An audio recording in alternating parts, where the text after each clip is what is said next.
Yes, we are now. Fucking hooligans. Should I say it again? Yeah.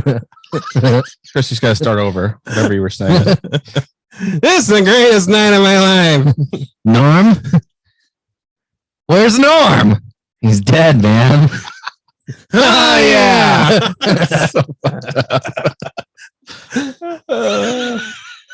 Jesus. Somebody who listens to us is so classless. Bunch of fucking dicks, man. All right. You guys ready? Yeah.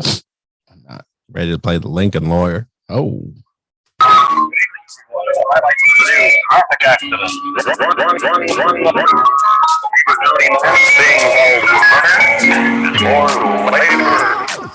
What's going on, y'all? You're tuning in to the highest rated, most listened to podcast to ever grace the airwaves, and you're a better person for listening to us. All right, maybe not, but you're really going to enjoy it anyways. This is Made to Motivate Podcast, and we'll be talking social media hot topics, pop culture news, the greatest in movies and music, and all things sports. Make sure you're following us on social media at Made to Motivate Podcast on Facebook, Instagram, and Twitter, and you can watch the show on our YouTube.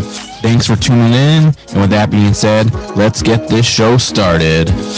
Let's get it started. Bro, so you can't hear it with the headphones on, but I took them off really quick to adjust your camera while you were chugging that beer. Yeah. Bro, it's just like, how quickly it's coming out of that fucking bottle. Oh. Holy shit, bro. It was so fucking cold. That's why I was like, oh, God. Dude, it just sounds like just fucking guzzling. You can't hear anything through here, but god dang. Anyhow, what's going on, y'all? Made to Motivate Podcast, Season 5, Episode 3. This is your host, Ryan Weiss. I'm joined, as always, by Jesse Young from Sports Illustrated. What's going on? What's going on? Christopher, the film freak, Kessinger. That sounded like a button almost. Yeah, that was like a beatbox. Pretty good. Beady beatbox. What is new and exciting with everyone? Back in the studio. We're going to be, this is one of 2 remaining shows with Mr. Unk here for a little while. So that's terminal cancer. Jesus. Just kidding. I'm having a baby. Same thing. Oh, yeah. Wow. My God. Baby. That's fucked up. Jeez. That's funny, baby. But what's new and exciting since last week? Last week you had nothing. I'm pretty sure. There was nothing Anything going on this last week? week. Yes, actually, lots of stuff. Okay, what's up? I am almost done with my Facebook jail sentence. I only have 21 days and 18 hours left. How many times can you get put in Facebook jail before they're just done with it? I don't know, but I'm probably going to find out. I thought you can be erased. Like, can't you just be deleted off the I've gotten a month. That's what I thought. I've gotten a month 3 times now. This is my 3rd month off. And I'm doing pretty good. I'm doing pretty good. Every once in a while, I'll get on there and I'll be like, this guy's a fucking idiot. And I'll go to type a comment and it'll be like, you cannot do this for 21 days. Oh, is that what it does? Oh, I can't do anything. I can't like anything. I can't share anything. If somebody even in like I could still do the group messenger, but like if you sent me your review on there, I couldn't forward that to Steph and be like, watch this. I would literally have to click on it and then hit like copy the URL and send it to her. Otherwise, even forwarding you can't forward anything. That's ridiculous. I'm actually surprised that they let me do my group messages. They still like let me on Messenger. Yeah. Yeah, because when I wonder if it depends on the severity, because I was in jail at one point and I couldn't respond. I've done some fucked up on shit Messenger. Yeah, but I couldn't respond on Messenger, and I remember it sucked because I have my business pages and I had people messaging me like, hey, can you do a wedding this day? Or hey, I need you to do shirts or whatever. I've always been able to talk on Messenger. Dude, it sucks. No matter what I did. Because this time it was something stupid, but I've had some that were like, ooh. Yeah, okay. Dude. Same question. What the fuck did you say and what the fuck did you say? Okay. So I got put in jail What's this time. for Jesse? Yeah, right. I don't even remember the other say time. this time. So this time there was it's always WKYC. It's always the fucking news channel that gets me locked up. And I'm a top fan, so. Do you share your badge proudly? Do you have the top fan badge? Yes, I do. Boy, our top idiot over here. Our top fan hasn't commented in 30 days. What a top fan he is. I'll learn it back in They're a going to day. take it away. They're taking the fan badge back. So there's this story about this guy who this woman claims that he was peeping, like being a peeping Tom, like looking through a window. She grabs a rifle, this is in Texas, and she unloads through the wall and kills him. And so there was a big debate in the comments about, the typical people who are going, play stupid games, win stupid prizes, he deserves to die. Yeah. And then other people were going like, no, you can't just fucking unload on somebody because they looked through your window, like whatever. Now we don't know. Story doesn't say whether or not she was like naked. It doesn't say whether or not it said it like he was outside. He wasn't trying to get in. And so this guy was on there and I'm like, I'm thinking I'm the law guy, I'm going to go by the law. He's not trying to break in. He's not a threat to your life. You can't fucking shoot him. But I didn't even say any of that yet. This guy goes on there and he's like, I'm a gun owner and I know you can't shoot this guy. Like at worst you hold him at gunpoint, but you're supposed to call the police. This woman needs to be like investigated, blah, blah, blah. Right. And this other woman comes back who's a hardcore right-wing Trumper. And I know this because she said, but it's okay for the Capitol Police to shoot an unarmed woman and kill her. Mm-hmm. And so all I said was that woman got off easy because traitors deserve to be hung. 30 days. Only. No big deal. Kill the lady. She was already dead. It's our law. If you are a traitor, you get killed. What is wrong? That's about on the same lines of like people that fuck dead bodies. You're like, fuck that bitch, kill her. Even though she's already. Did you see that video she posted before she went down there? That lady was fucking crazy. Yeah, necrophiliac. I almost said dendrophiliac, but that's a person who fucks trees. You buck a tree? You get paper cuts on your dick. Fuck the maple sap hole, bro. But yeah, so I got in jail. Other than that, my baby will be here in 7 days tomorrow. And then today's International Day of Peace. So we've been doing a lot of peace stuff this week. One of my students got killed over the weekend. So we're taking it like super, super serious this week and like really taking like, usually it's like a 1 day thing that we do and it's more just kind of like fun, but we're really trying to like knock that message home. It's a fucking bad transition. I know. It's just if I focus on it too much, I'll get sad. So we're just gonna keep moving through it.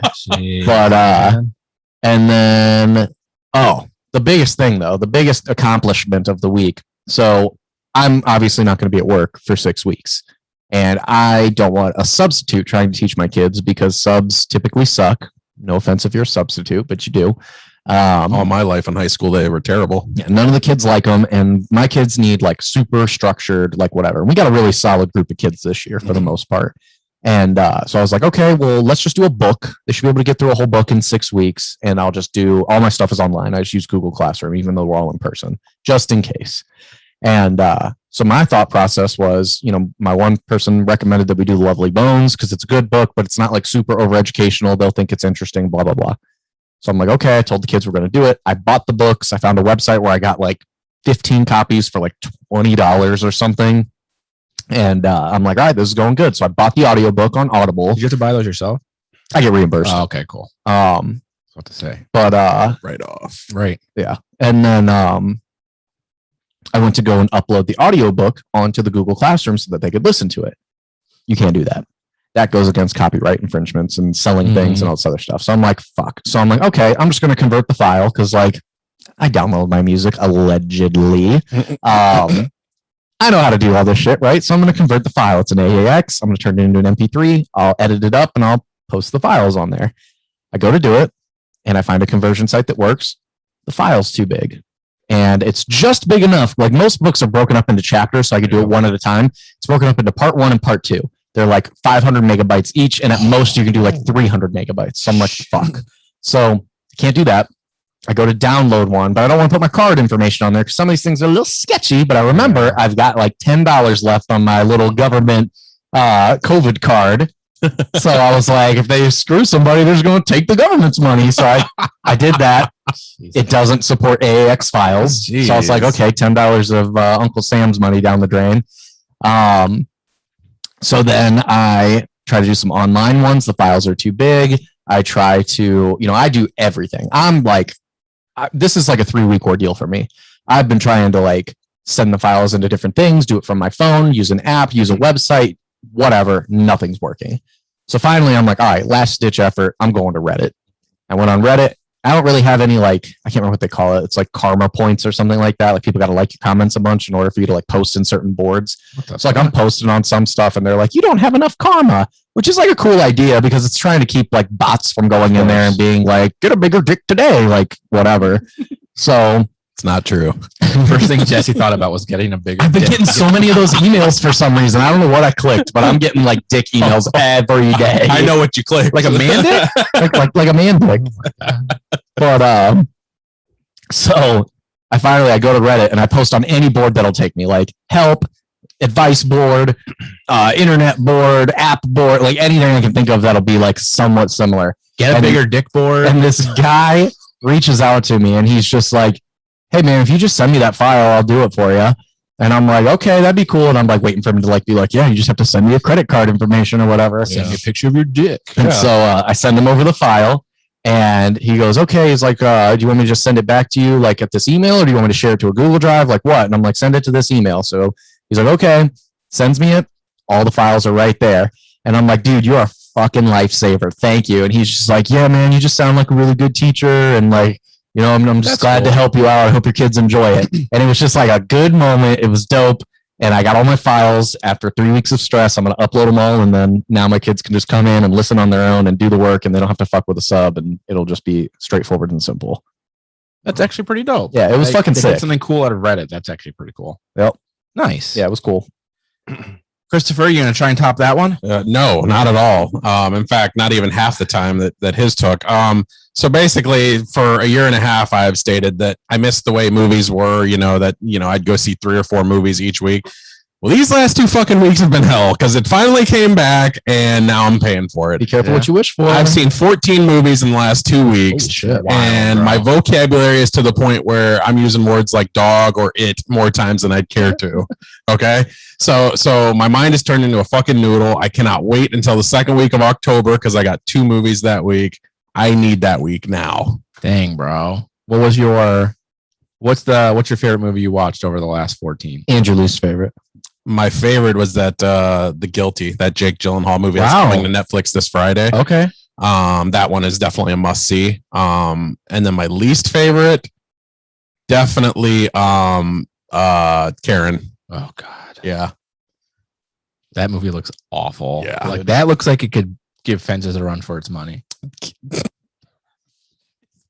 Oh, it looks so bad. It's fucking horrible. I watched that trailer and it was one of those things where you watch it. Like I'm glad I watched it alone because I felt uncomfortable watching it because it was just so awful and awkward. I'm like, this is the most cliche, like off the rails fucking production ever. It just looks so bad. And it's not just a badly made movie, which it is totally by its own merits, but it's also an offensive movie in that it's taking something that's happens that's a part of real life and it's using it as a mockery. You don't know half the time whether to laugh with it or, or am I supposed to be offended at this? Because there's some scenes that they use in slasher elements.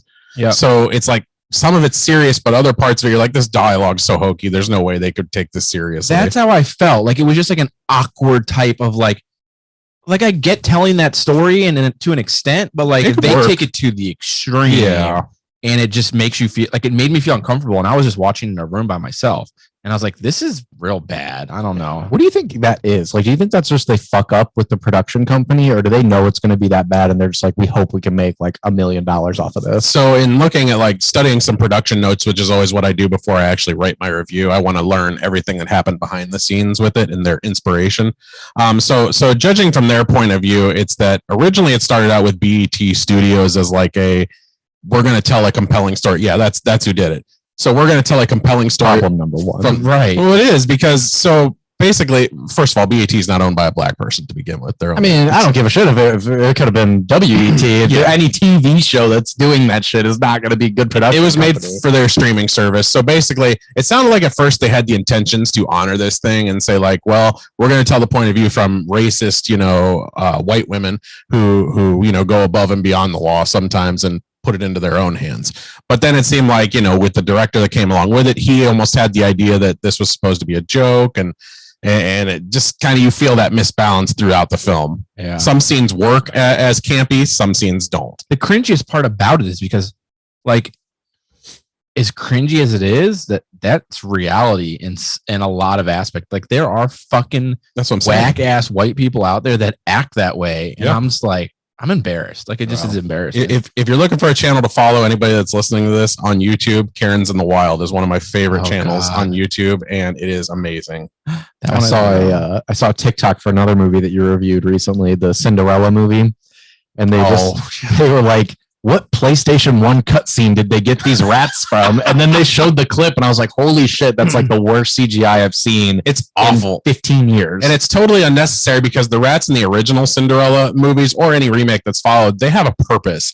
Like the rats. The rats train the rats. Yeah. And the rats here, there's nothing they add to it. Like they talk a little bit, but like it's just echoing what we've already seen. So essentially they're pointless. They had 3 rats that they trained for fucking Suicide Squad. They couldn't do that for Cinderella. Just hire the guy. It's got to be less expensive than CGI, even if it does look like dog shit. I agree. If you had to, hold on. Let's just you want to get a Hollywood Report? Oh, yeah, I can jerk the curtain. Okay. Well, there's a couple questions I want to ask, but they just make sense to be in that segment anyway. So, okay. Well, what did you do this week? I felt like shit.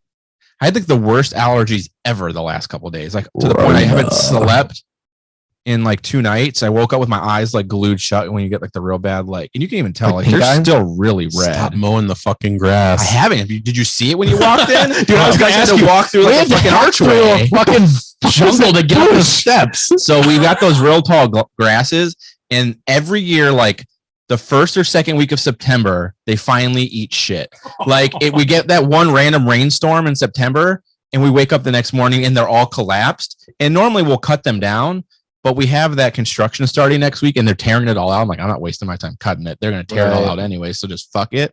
But it's literally the first or second week in September. Every single year, we'll wake up after a rainstorm, and they're just like, it looks so bad. Like I'm like, there used to be a path here. Bro, have you ever tried like cutting those before? Yeah, they're sharp. They're sharp, and like my entire body breaks out in the worst hives ever. Yes, bro. It's not sharp like it's ever going to draw blood. No, but it's just tiny little. It's the worst. We have them at work. They don't die like that, at least not that fast. But yeah. You probably have what I have, where it kind of looks like hay at the end. And yes. Well, that's how. See, mine start to get that little flowering part at the top, and once that hits, is when my allergies get real bad. Because when I had that real bad attack last year around this time when I was working on the deck, because I was outside, they got to this point now where they're real big like that, and I was working on that section of the deck by the railing by them, and I just broke out, and I was like, "Fuck this!" So.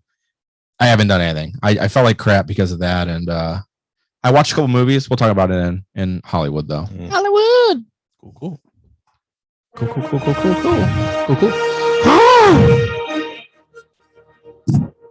My God! Okay, it's happening. Wait, stay calm. What's the procedure, everyone? What's the procedure? Calm down. Team, assemble! Hollywood Report. So a couple things. We were talking about how many reviews you did recently and things like that, or favorite movie, worst movie. You see how many? We talked about this before. How many movies about a year do you see? If it's a normal year, I see at least 200. So of 200 in a year, what percentage of those do you think are like a top tier, a 7, 8, or like an 8, 9, 10? Like what percentage of that many movies a year do you think are you seeing that are worth the average person seeing? Probably 25 to 30%. Oh, expanding on that, of those 25 to 30, how many like iconic movies that you think we'll be watching in 40 years do we get a year? Oh, that's good. Probably 5 to 10%. Damn. That's so low of that many movies, man. Yeah. It's real sad. And what I'm finding is it gets worse every year, which I don't want to sound like an old man, like, God, they used to make movies back in my day like this. Though. But it seems like they're getting worse every year. Yeah. That is so true. It's so weird. Kind of piggybacking on that, like, oh, I'm so old. And like when we were young and old people would tell us like, oh, back in our day, like it's so weird how you actually get to that point in your life and you don't realize it. Like, cause I remember when I was like early 20s or whatever, going out partying all the time. And I'm like, man, I'm never going to get to the point where I get sick of this. And now I'm like, I don't really have any desire to go do that. I want to get some fucking sleep. And I was at McDonald's the other day and this car pulls up behind me and their music is just cranked. And I didn't get annoyed, but I'm just like, God, did I used to do that? Yeah. Like I'm talking like it was so loud. Their car was shaking. Yeah. I'm always just like little dick over here. Like, yeah, the dude is sitting out the passenger is sitting out his passenger window side. He's sitting out his best friend's ride.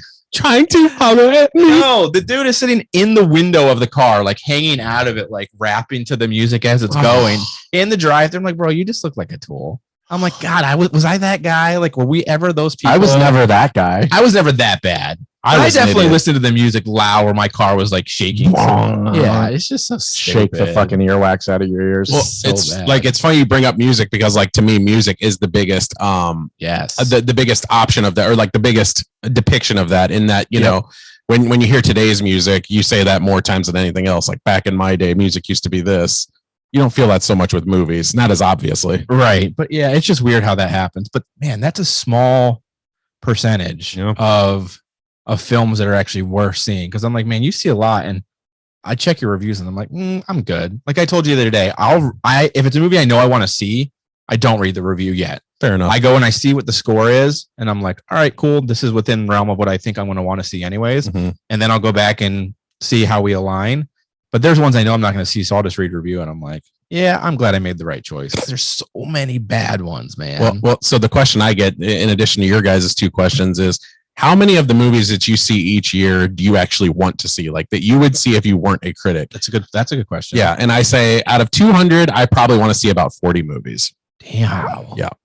So there's 160 movies that I have to sit there against my better judgment and fucking go, no, I'm going to give it a chance. It might be better than I think it's going to be. Sometimes it is, more times than not, it's not. I give you credit, man, because I couldn't do it. I love going to the movies, but there's nothing worse than having to sit through an awful movie and you have to. Yeah. Like, you can't even leave. You got to give an overall opinion of it. So because I can't review it if I haven't finished it. Right. I think it was 9 years ago, 3 days back, I walked out of Drive. Wow. Yeah. Oh man. I love it now.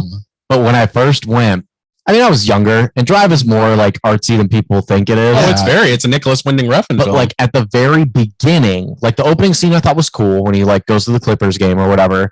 But then after that, it's like stone silent. There's like no talking for. You thought it'd be an action film. I thought it was going to be an action film because they promoted it that way. Yeah. So I'm sitting there and I'm going for like 10 minutes, and they go on like their little date, and they have like the real human being song and all that other shit going on. And it's real slow. And I'm like, if the next scene of this movie is not fucking good, I'm leaving. And then they walk into the room, and I don't remember the actress's name, but like the main chick. Carey Mulligan.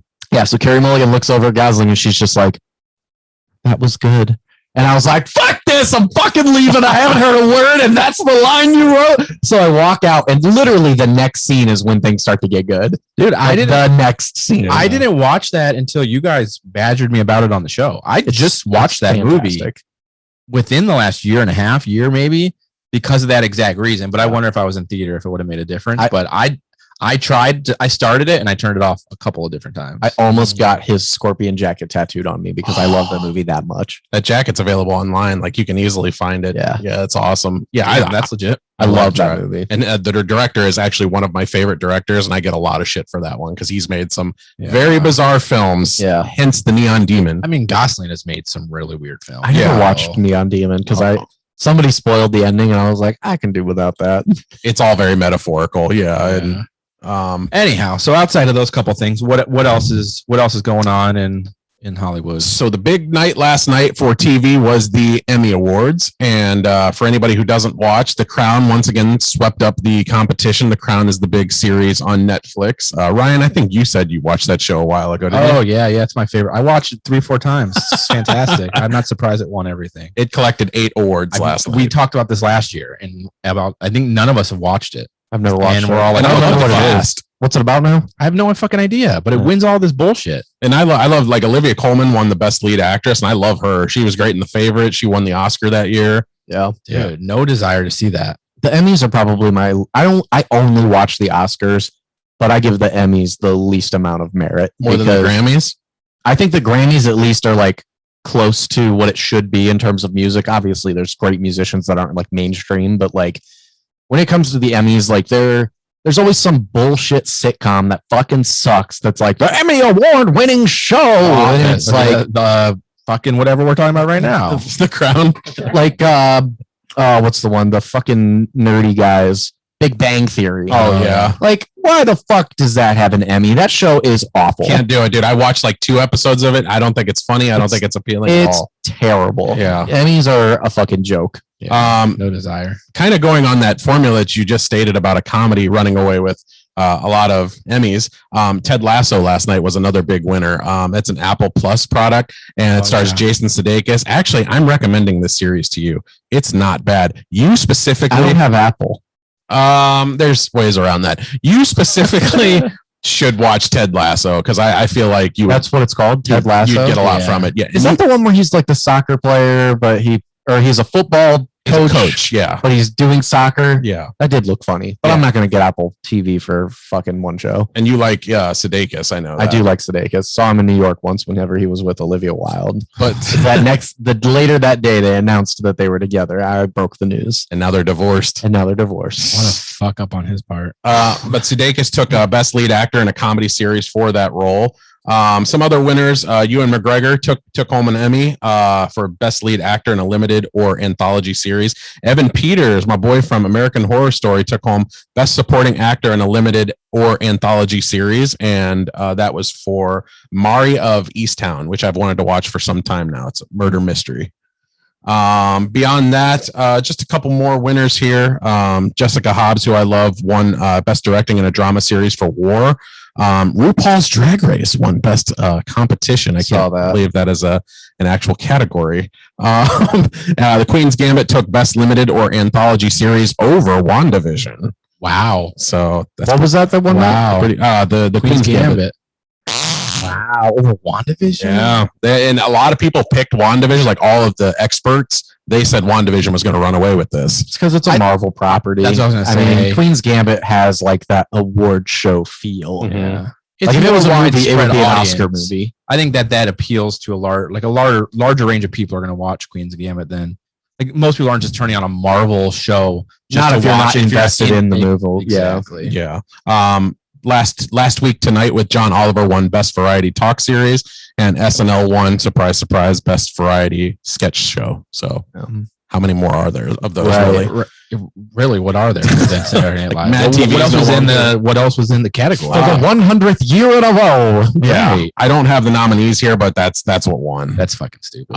So going on to other news, Ryan, one of your favorite films of all time, and a film that the three of us saw at a drive-in theater last year That I saw for the first time and recently purchased on Blu-ray. That's okay. Interesting. We are talking about The Lost Boys, and we found out this week that The Lost Boys will be remade with a couple of contemporary stars, child stars. Ryan, I'm going to open the floor up to you first because it looks like you're biting through your lip here. Go ahead. I honestly think this might be one of my least favorite reboot ideas of all time. Like Turner and Hooch, I was like despising that. I was like, fuck Disney. I'm gonna like write them off. What about Noah Jupe? What about Jaden Leyenheimer? How the hell did you say his last name? Bro, Dude, who's Lost Boys is just not something you retouch. It's tough. You can't. That's not like the part of what makes that movie great is the time it was made in. Yeah. Yep. And you're not going to be able to redo that now. Like you're not going to get that dark grit. The only thing that they could do better in the remake is to eliminate the fucking weird concert scene with the guys with their shirts off. That never needed to be in the original. If they got rid of that, they would be fine. That's the 80s. But like you just that's not a film you can touch again and make better. It's not going to be better. You actually touched on a lot of the reasons that I was going to say for my argument is that if you did this remake, it's almost got to be like that horrible Craft remake that came out last year, in that you don't so much make it a product of the 90s, you make it a product of contemporary times, which that's going to halt the creativity of the process altogether. To me, I don't see there being a lot of ways out for this one as far as that it can possibly be good. I guess attach yourself to a good director, right? But what self-respecting director is going to attach themselves to the Lost Boys remake? Bro, it's one of the great. I mean, it's probably in my top 10 movies. Mhm. Like, I mean, it is a great fucking piece of art, and I just why? Just I'm so over it. I'm just beyond the reboots and remakes as it is. Mhm. And now like they're starting to really touch on some classics like that, I'm like, just fucking give it a break. Stop raping my childhood. Fucking go remake Twilight or something if you want to fucking remake a That vampire doesn't movie. need remade. That could, but that's something that maybe they'd make better. You're not going to make the Lost Boys better, so don't touch it. Just leave it alone. And I can sense from my man over here, Jesse, that he has a contradictive opinion here. Go ahead, Yeah, I Jesse. bet. I'm excited for it. Like, I get everything you're saying, and I agree. I don't think of like, I hate remakes for the most part because it's not something original. And I think that you should just be making new content that's incredible and innovative and whatever, like these Inceptions and shit like that. And sometimes they A24 fall films. flat. Yeah, A24 films. But of the remakes, and there's not many, but of the remakes that are redone and go on to be great movies, it's usually those movies that are like B-list, but really good, but not everybody's going to know about them. Lost Boys isn't like a horror classic top 10, top 20 type of thing. A lot of people probably wouldn't know it unless they knew it from their childhood. I'd never heard of it until we went to the movie, and then it was great. Yeah. And I bought it, and I think it's fantastic. But they got two really, really good child actors for this. I do like Jaden. They did. I don't know which one's which. So Jaden's the one who was in It. He's the lead in It. Okay. Obviously, George, the older brother. See, and I really like the kid from Noah Jupe. Noah Jupe, the kids from The Quiet Place. I thought he was great in the second one. They cast it Granted, well. he hasn't had to speak, but Yeah. They cast it well. My thing, another one of my problems with it is that there's not. I mean, this is going to sound contradicting because it's one of my favorite movies ever, but it's not really a story you need to retell. There's nothing like about that story that's out there that like really needs to be like you could tell a Like- different story. right. It's not like a story that was like, man, that's a story we really need to retell and we want to do it again. There's nothing fantastic about the script or Yeah. about like what the story of the movie was. It was just so well done for that time, and it just holds a really good place based on like the way it was made. I don't know, like, what are they going to retell? You know, it's going to end up like Point Break, where they just attach their name to it, and it's going to have nothing to do with the original. and that would be Games. stupid. That's what they're going to do. If some shit like that happens, but that's my thing. If they do it and they do it well and have a good story and everything, you could have an instant classic because we know it's a good story. Right. And at worst, like, it's either going to be terrible and everybody will forget that it ever existed, like the new Point Break will, or if it'll be like a middle of the road type of thing, like when they did The Second Thing. It's not awful, but it's not good. Yeah. But it's like okay, like maybe you'd watch it if it was in the background on TV or something, or like I'll say this: it has good continuity. yeah. And then like what was the other one? I just had another one in my head. Fright Night. Oh yeah. They made the new one. I liked the new Fright Colin Night. Farrell. Mhm. Yeah. And that's a solid one, but then nobody remembers that one either. And that was a rated R movie done by Disney. Yeah. Here's my thing. If they do it and they do it good, like, I mean, I can't be mad at it. I just don't think it needs done. It just, it's just disappointing. It just seems like they're just taking, they're just capitalizing, which I get. It's a business. They're just capitalizing on all the classic stories, and they're just trying to make What money. if they make vampires scary again, though? That movie was great, though. Vampires haven't been scary in 25 years, man. They weren't scary in that, though. That's the thing, that the story was just so good. I didn't think they were scary. By the end, well, it's because it's the 80s and they look kind of hokey, Yeah. but like, One discrepancy. Let me in. okay. That's all. Go ahead. No, Yeah. no. Let me in. That's Yeah. That's the discrepancy I have. Yeah. But I think that I don't know. I think it's dope. Hopefully they don't fuck it up. If they don't fuck it up, whatever. I just don't think it needs redone. And I just hope they don't pull a Point Break on it. I hope they don't just fuck it up. I'm kind of on Jesse's train of thought in terms of, so like, I'm okay with certain remakes. My whole train of thought has always been, I like remakes that attempt to remake shitty movies. So Right. like Twilight doesn't, honestly, I hate to say it, but that would be a good idea just Yes. because there's a lot of people who are even fans of the book who say they didn't do this right. I've read the books. There's no good source material there. But let's just say, okay, not our audience, obviously, but like, you know, a female audience who goes, man, I love the books, but I hate the fucking movies. Let's remake the movies then. Yeah. I mean, I never saw the originals, and that's the movie I get requested for more than anything to review. I can tell you will not rate it highly. Okay. I don't think it would be as low as people think, though. I think you'd give I think you'd give it like a 4 or 5. Okay. Yeah. But to me, I'm like, I see more of a challenge where if you take a shitty film and you go like, okay, Karen came out 10 years ago. what if we remade Karen and we made Karen into this compelling tale of controversy and like everybody eat it up? It was insatiable. Everything was perfect about it. That I'm kind of more on board for, because you can fix those, broken memories in your head about those old movies. Right. To me, though, if you remake something like 1982's The Thing, as you previously mentioned, if you remake something like that or add on to it like the sequel was, I don't feel like there's anything more you can tell about that story. I think that the 82 version is one of those rare, perfect films for me. I think it's harder to do something like that. The Lost Boys, the original film, to me, I like it just as much, not as much as you, but I do like it a lot. I would probably give it a strong 7 out of 10 in my watch. Which is fair. I don't think it's an untouchable classic, but I also don't think it needs to be remade. I think that's another thing. Going back to what you said about the whole, there's no story to tell there. There's not a huge story in The Lost Boys. It's your typical 80s movie where guy likes girl, they get into some trouble, happy ending. Like survive the night. It just happens to be about vampires. There's no deep message behind it. That's what I mean. If you could put a modern spin on it with the same story, it could become something like a Get Out that's fantastic. That's why I mean, just make your own movie. Why does it have to be The Lost Boys? Because there's nothing so specific about that story that you need to rewrite that story. You can make a cool vampire movie and do it. I don't know. I just don't like them attaching to I don't like them attaching the name to it just for that sake. They're just attaching to that name because they know it's a classic. It's nostalgia, and they're just hoping that people will just want to see it because of that. So we're gonna go back to this because I have to. I feel like it's the perfect soundbite.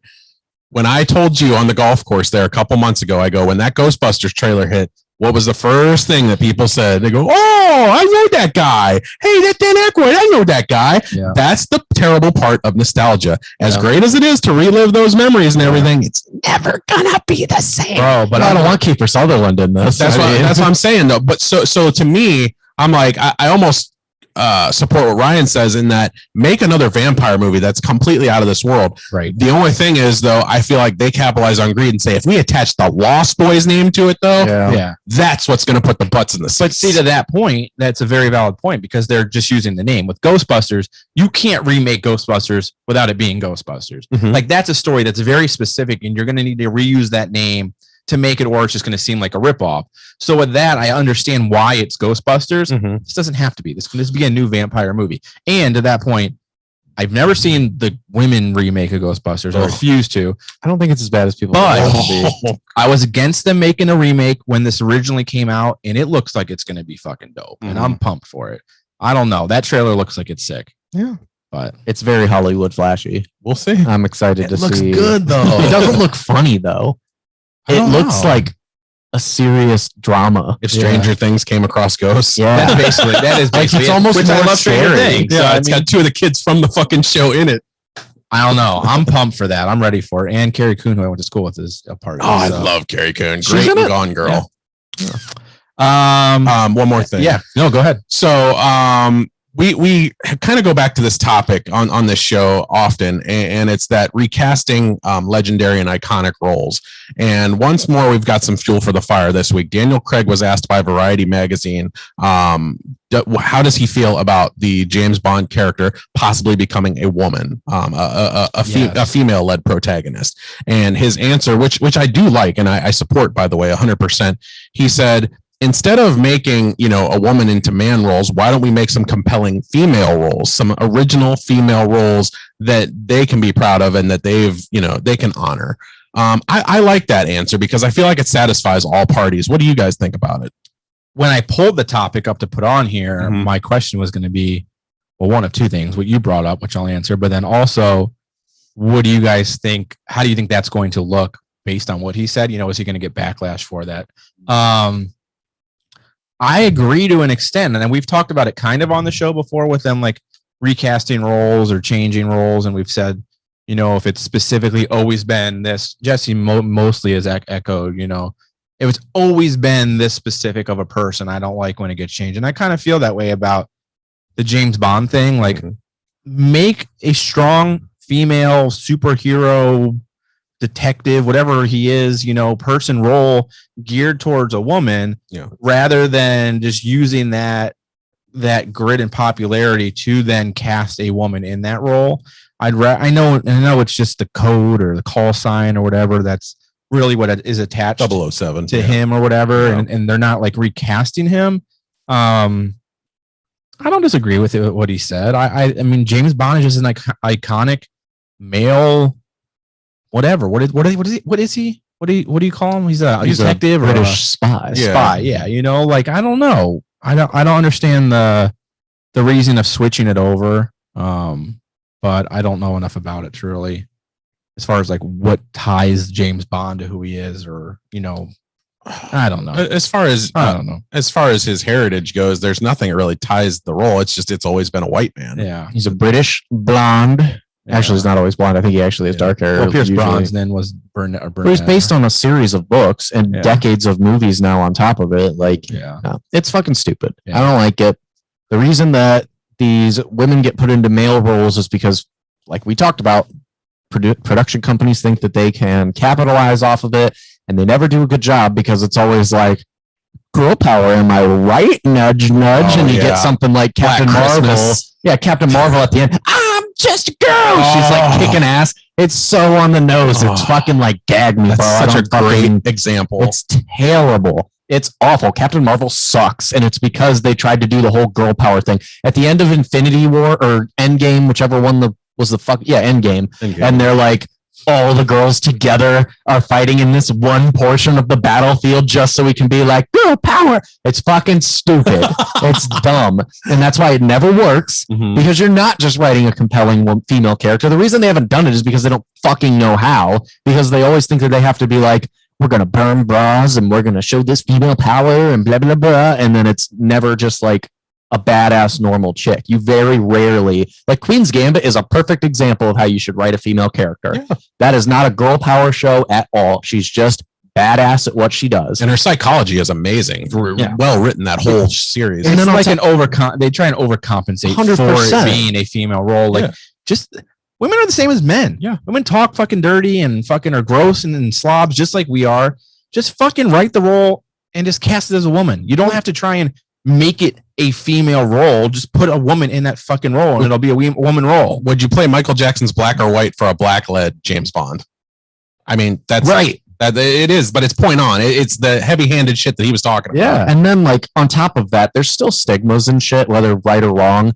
If you make Jane Bond and you write her the exact same way and she sleeps with 3 guys in every single movie and everything, people aren't going to like that. Yeah. People are going to think that she's a slut. And it's not going to be like she's an edgy woman who sleeps with who she wants. It's going to be like, ew, we don't like that. And like, there's just certain things, like Bond is a badass secret agent guy. He sleeps with women. That's what he does. That doesn't work for a female character necessarily. And that's true because that's the way people preconceive, a woman who likes sex versus a man who likes sex. Right. So remember, they've been saying this for decades. Like a man who likes sex, man, he's a G, man. He's a pimp. He's a Mac Daddy, all this. A woman that likes sex, she's a whore. And even the Queen's Gambit's kind of painted in that light a little bit during her shows. She sleeps with like 2 or 3 guys in the show, but it seems like it's a bad thing. Like she's using them. She's not a good woman. Like, you know what I mean? She's got all these guys dangling from her fingers. She's not painted in a positive light for that. Yeah. I agree with you. I think, and obviously part of that's our own stigmas that we've created about women and everything like that. I think we can get around. I just don't like, to your point, what you said about they try and push too much. Like they try and like have these corny female like euphemisms and stuff for what is woman power. Like just make it a female role and I'm okay with that. It doesn't need to. Hugh's gonna be like special edition PP Walther and open it up and it'll be pink and she'll be like, really? And then they'll bring her a black gun. Right. And everybody will be like, that's that female humor we love. So horrible. It's gonna be true. Yeah. It's 100% true. So yeah, I have no issue. Did you give me an exploding lipstick? And then and like every other reimagining, they have to mention the original James Bond at least 100 times in the fucking movie. So you're never going to get that better film out of your head. You're always going to go, well, why the fuck am I not watching Thunder Pussy? Or why the fuck am I not watching She's fucking living up to the shadow of James Bond the whole time. Yeah. And she's got to prove herself as the first female 000. There'll be lots of O's. I don't know. I don't know what we do. I've been looking forward to the new Bond, but I don't know how I feel about this fucking disaster. So we didn't get to answer your question as far as will he get controversy from the quote. Me personally, I don't think so, because it's one of those quotes that I feel like inspires women too, to where they go, yeah, why aren't there better written female roles for us? Yeah. Like, that's really the question of all this. Why would I want to be the next James Bond when I could be the next, I don't know, fucking Jane Bond, Jane Smith or whatever the fuck, just something like you look at Angelina Jolie in Mr. and Mrs. Smith. That was a fucking badass role, that's man. the greatest sex scene in movie history. That's a damn good one, and I'll give you that. But that's a badass role, and it was written very well. She's actually kind of the show stealer for that movie. Yeah. Like, she outshines Brad Pitt, in my opinion. Everybody remembers Angelina Jolie. Yeah. Do you think a part of it is, Our inability to write women? well, that's part of it, but our inability for us to have interest in major female like action movie roles as well. Like, do you think that there's a Not lack going of to catch me with interest? the WNBA. Well, that's exactly my point that I was going to reference. Is we've talked many times about how there's not a ton That's of such a interest in like women's sports. Like, no one watches women basketball. Yeah. Is that part of the problem? Do you think that part of the issue is that like we just don't have a strong interest in watching that? As men specifically, obviously, we can't answer for women, but I don't know if I necessarily care. It just there's never really been that great of a movie that was cast as that in a female role. Happy you brought that up. Short answer, I agree with you completely. Long answer, that was the question that made my name appear on this show. So I'm happy you answered that. You asked that again. Is it? Yeah, because I asked that question like a year and a half ago. Nice. So yes, and I agree with you 100%. You think it's part of it just we don't have an interest? Yeah. Yeah. I think it's a preconceived prejudice, Yeah. almost. Because you look at all these movies, they've made badass female heroine movies. You know, spy films like Atomic Blonde or Red Sparrow. They're badass characters, but the movies themselves saunter. Like, they don't know how to write Mad female Max. characters. Mad Max is a very good female character. Oh, Furiosa. Uh-huh. Yeah, fuck yeah. I think Katniss Everdeen is a good female character. Absolutely. Yeah. There are some out there. Yeah. I just see. That's why Kill Bill. Kill Bill's Oh fantastic. yeah. I guess it's just not done often. Maybe that's all it is. Just we don't do them very often, so that plays a big part of. But yeah, I mean, Kill Bill is fantastic. Tarantino knows how to write women when he's not focusing on their fucking feet. Yeah, that's Kill right. Bill is good. Hunger Games is good. V for Vendetta, Sicario, Alien, Desperado. That one I The agree with. Silence of the Lambs. Yeah, Clarice Starling's a badass. So okay, then I think we can kind of debunk that. I think they're out there. It's just a matter of don't try and rewrite a role. Just give them their own roles and fucking go on from there. That's what he's saying, though. Yeah. I agree. It's the goddamn progressivism that's the problem. Let's get progressivism in politics, but stop forcing it into every bit of fucking media, because then they try to appease everybody and you get a shitty film like Birds of Prey. Leave Flo out of this. She did nothing. Damn. Awful. Leave her alone. Yeah. Leave Margot alone. But that's it for Hollywood Report. That's it for Hollywood Report. Yeah. I watched Yeah, what'd you watch? I watched Worth.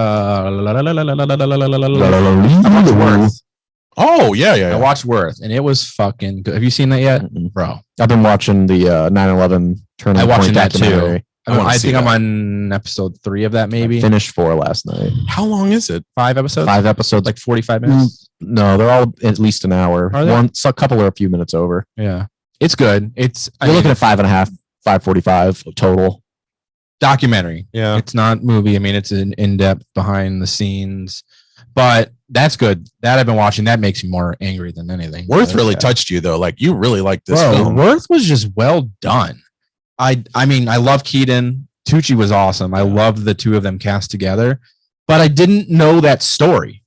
I didn't know like that's what that movie was going to be. You know, I hadn't read your I had not read your review.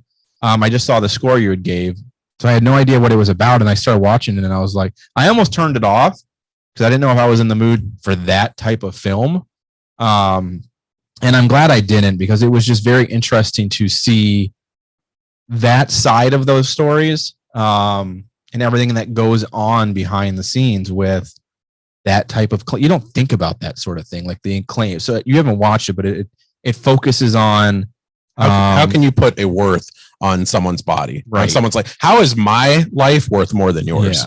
Yeah. There's Keaton plays a like government appointed lawyer essentially who has to determine what each person that passed away During was 9/11. going to receive as their financial, like their claim, their insurance claim. Like what were you worth and what was Chris worth, and what was the firefighter that fought it worth? What This was is a 9/11 movie as well. Yeah. What was the cook in the basement worth?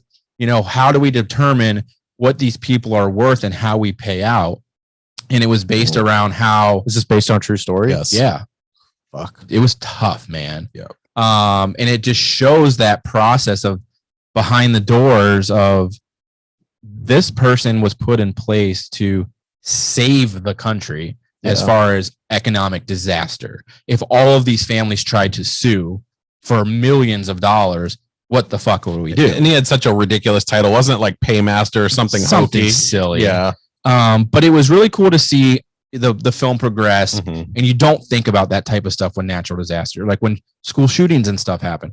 This type of thing happens all the time. Like this story, this was just like the first time that we've ever dealt with it. Absolutely. And then for them to go on and show all the other cases that him and his like partner have done, like they did the Dayton shooting and they did like movie theater shootings, and like they've been in charge of this. They kind of like pioneered that platform. It's like that spotlight post-credit scene where you see like all of the churches and all the different cities, but it shows you all of the funds that they've been a part of, and it just stretches as far as your eyes can see. It was just a powerful story, you know, with it being so close to 9/11, and then just seeing that backside, and it was a true story, and like these are the Keaton plays a real person that is doing this in real life, and just I don't know, it's definitely worth a watch. You gave it an 8, I think. I gave it an 8, but definitely at least an 8. It was good. I'm not going to talk a lot about the movie because I feel like between what you just said and between your summary online, if you're not friends with Ryan on Facebook, he has a perfect summary of the movie encapsulated in it.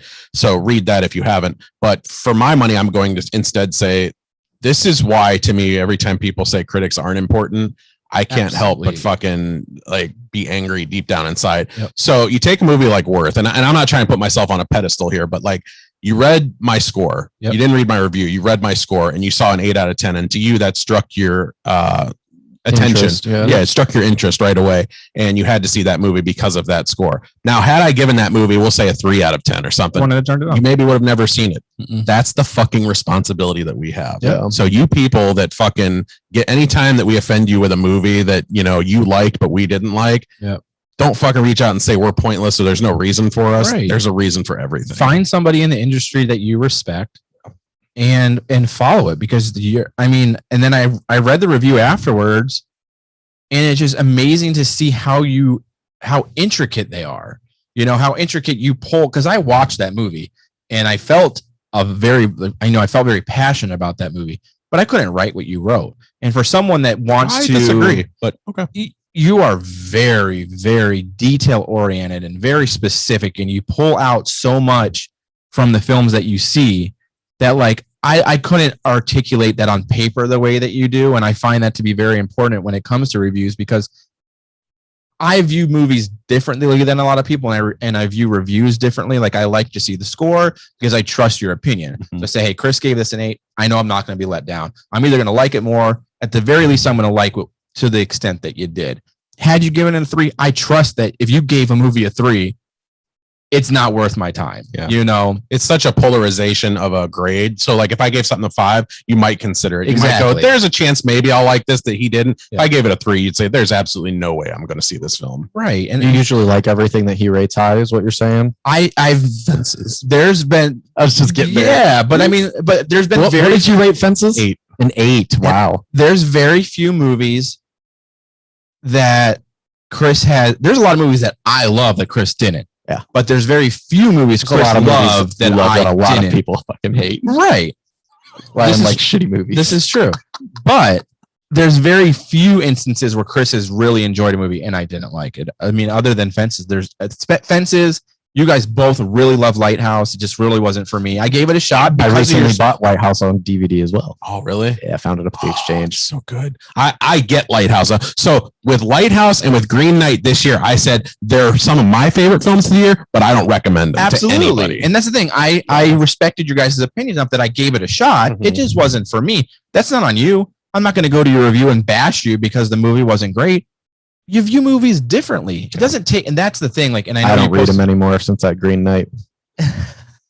You posted this on your page. Guys, is people being dicks about the not liking the movie and taking that on the review. They're two completely different parts. Yeah. You Fucking can fuck, you know what I'm saying? You're a fucking asshole. You can write a fantastic review and not have to love the movie. It doesn't take away from the art in what you do. Oh, you mean this movie sucked isn't a great comment to say under? I mean, you can add that along with this movie sucked, but your review was fantastic, and that would be perfectly fine. Yeah. But people are just dicks. But anyways, it was worth seeing. It was definitely worth seeing. Did you see something else too? You said movies. I did. What else did I watch? Well, I started watching what Jesse mentioned. I was watching the 9/11 documentary. I'm I gonna got a have to watch story about that actually. Yeah. So my one buddy Dan that I work with, veteran, went to Iraq, and I didn't know that the fourth episode, they go in different stages. So you see an entire episode about the day of 9/11, the entire episode about how we were planning on responding, the entire episode about Afghanistan. They get into WMDs in Iraq. And I'm assuming the last episode is going to be about Osama bin Laden, which I'm going to probably watch tonight. So I messaged him because he's a big documentary nut, watches all of them, good ones, bad ones, like that's his thing. Mm-hmm. So I'm like, dude, have you watched the new 9/11 documentary? And he's like, no, I'm going to check it out. And I was like, it's really, really like fucking powerful. It's got to be tough for him too. So we get to the fourth episode. He messages me and he's just like, hey man, just finished up the fourth episode. I'm a fucking mess. And I'm like, I'm watching it now. And then he goes, the female officer that they interview at the end was part of my battalion, and it brought back like all this shit. And so I'm just like, well, fuck, like what are the fucking odds of that? So I feel kind of bad, but like I have a really hard time watching like 9/11 shit specifically. Like I sobbed through the first 3 episodes. Awful, man. So they go into Iraq and they're doing all this stuff, and I get to the part where they interview her, and she's talking about how like their mission was to like build relationships with the people there, and then after like a year of that, they had to like blow the town up. Mm-hmm. And like she's like crying on screen and everything, and I'm back there and I'm like, holy fucking shit, like my buddy just fucking told me that this chick brought back all these memories, and I already know, because like I never asked him before, you know, like it just wasn't my place. If he ever brings it up, cool, wasn't gonna ask him anything. And he still didn't, like, they didn't know each other or anything, but he just saw her patch. But then like I went to bed, I'm all sniffling and shit, and Steph wakes up, she's like, what's wrong? And I was like, I was just watching a documentary. I'm a really bad fucking friend. She's like, what? And I'm like I'm down a like fucking traumatic fucking experience because I told him to watch this documentary. I thought he would like it, and it just ended up being really fucking stupid. He's all sad. I just think you're really insensitive when it comes to soldiers. Oh my god! I was just like, fuck, man, where the fuck? It's 9/11. Why are they talking about Iraq?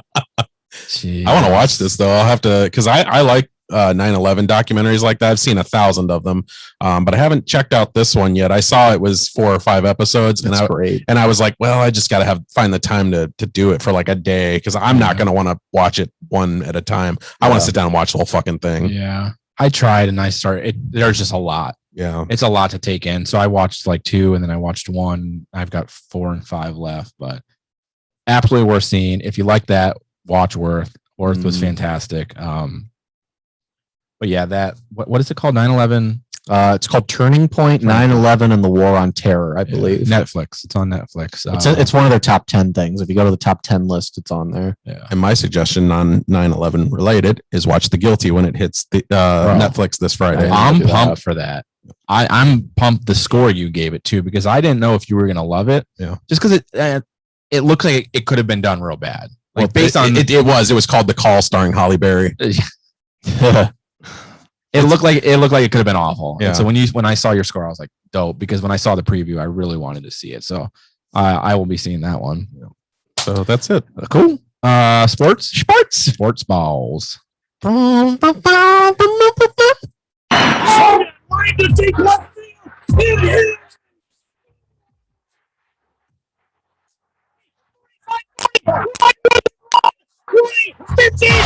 Iguodala to Curry, back to Iguodala, up for the layup. Oh, blocked by James. LeBron James with the. This is locker room talk. Boys. Got boys. Tony R, baby, best commentator in the game. It's Dub Bears, you dumbass. I know, but he was showing off his cowboy shirt. Yeah, it's So it's the boys. no, it's how about them Cowboys? I don't fucking How about them Cowboys? I don't fucking know, but it is. Jeez. Let's talk sports. Locker room talk. With Jesse Young. Let's talk sports. That was your guys' show, don't you remember? with Jesse from ESPN. Don't you remember Let's Talk Sports? That was your podcast. Yeah, not anymore. That didn't last. Let's talk sports with Jesse. I wish I could hear some of those. I've got a whole bunch. They were of them. actually really good. Those ones were like very in depth. I've got them on the hard drive. We'll have to do something with them. Yeah. Anyways, what's going on in the wide world of Sports Illustrated, sir? I want to start off with just letting you know that we are This guy. both 1-1. We are both 1-1. I had the Packers beating the Steelers, and I had the Steelers beating the Raiders, which typically they didn't do, so I don't know why I chose that, but 6-win season is still available, people. My projections are in line, so It's a very big possibility. Raiders Not a kicked your great game. guys' asses, man. It wasn't a great game. It Derek wasn't. Carr's looking like a top 5 quarterback right now. The dude's insane. Glad I got him on my bench. Yeah, it didn't go well. And Ben's got a torn pectoral muscle, I'm pretty sure. Does he really? I didn't see that. Yeah. It's Good. Not looking good. Good. Oh, I'm going to feast on your tears. Not looking good. Anyways, the Browns won. They We did very well. So our offense looked fantastic. Our defense does not, but maybe hopefully they'll come together. Not much else to say about that. So Cowboys won. I want to talk about Cowboys look good. Zeke looked good again. Yeah. We'll get to that in a second. Okay. I want to talk about the Browns game though. The Browns. Yeah. So like you're right. Like the offense looked pretty consistently solid. Considering also that Odell and Jarvis did not play that game as well.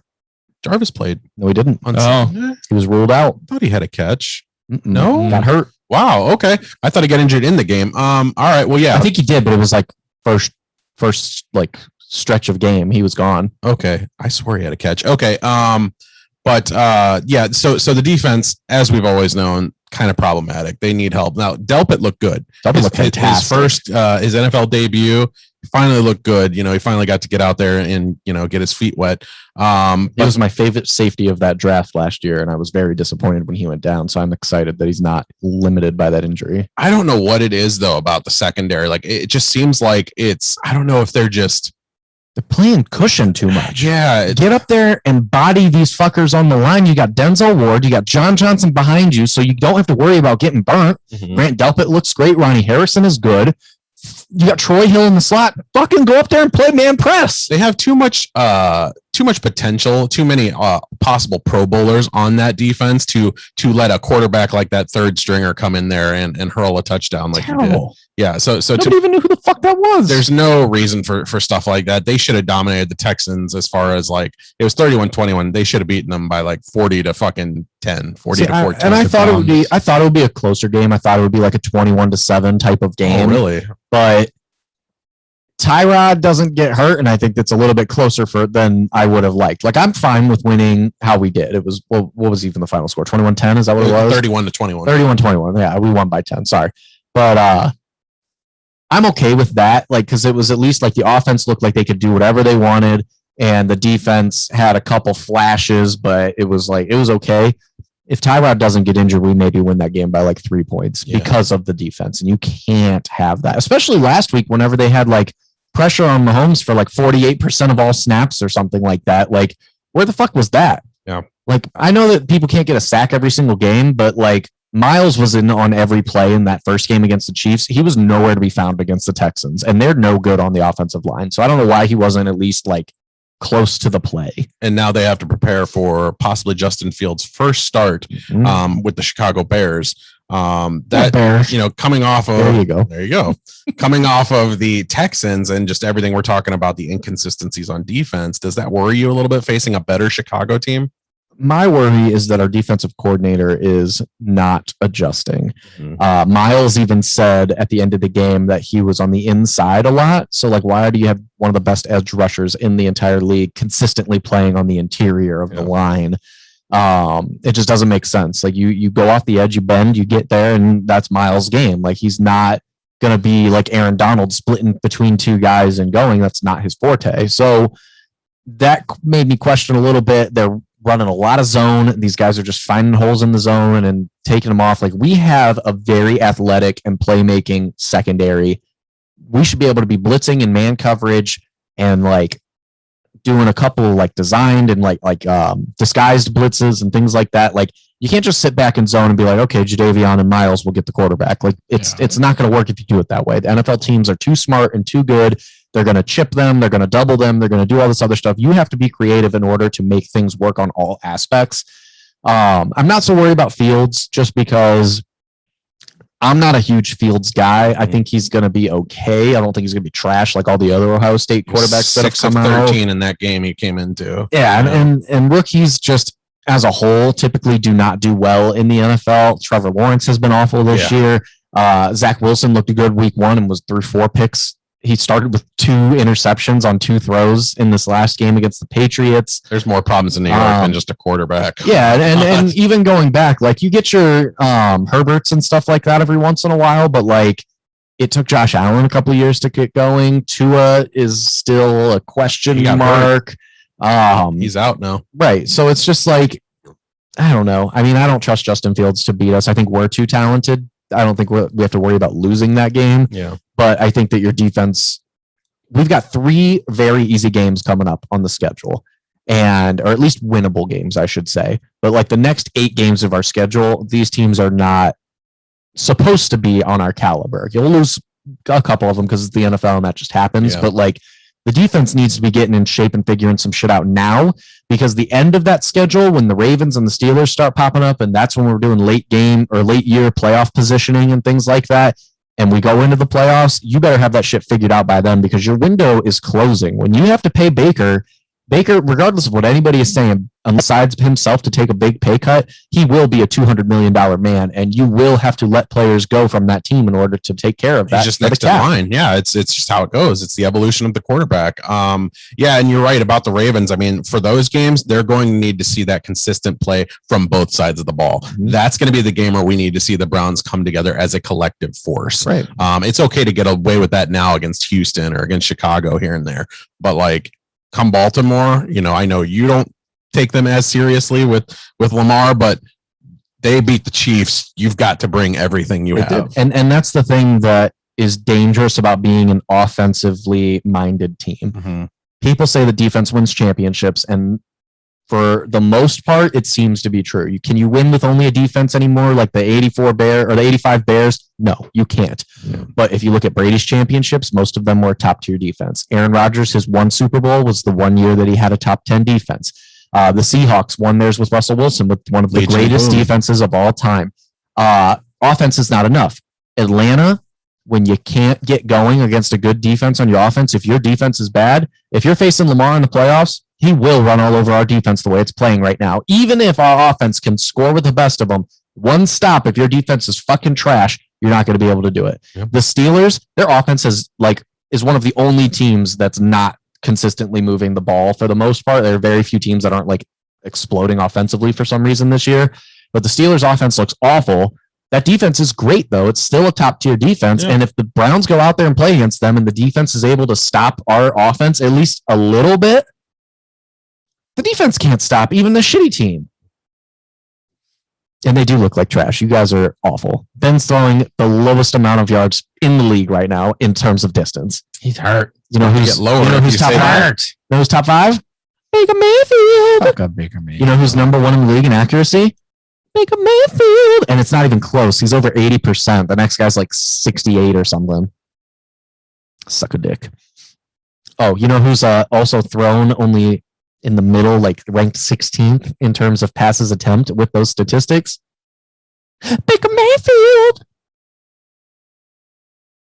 And to answer your question, yes, the Cowboys won. They beat the Chargers and your boy, QB Jack. QB, what's his name? Fucking Justin Herbert. Herbert's not my boy. You love Justin Herbert. No, you put him in your top 10. I think Justin Herbert is very good. I don't like Justin Herbert. I wasn't impressed. I'm honestly. not like a fan of his or anything, but I do think that he's very, very talented. I think that he will be one of the upper echelon guys of the future. I think their defense is fierce, and I think Eckler is a beast. It's just our defense is so shitty. We made Eckler look like a Pro Bowler. Yeah. But I think their defense is fierce. They kept getting to us easily. And they have one of the best front fours in the entire league. It's easy to see. Yeah, Bosa kept pressuring us all fucking day. And I felt like if we were going to lose that game, it was going to be on the defense, and if they were going to get turnovers, it was going to translate into points. Yeah. And the problem with the Chargers was every time they were driving down the field, penalties killed them. It was the same thing as the Notre Dame Purdue game that I watched on Saturday. It was like every time they would drive down far, they would go 20 yards back. Yeah. You can't do that against Dallas. But yeah, Dallas took out a victory, and Monday night, Eagles. Monday Night Football. That'll be a good game. Whip that fucking ass. Okay, so here's a question for me that I've always wondered. Because the NFC East seems to be like the most equally rivaled of the 4 teams in the NFL. Absolutely. Are the Eagles the Cowboys' biggest rival?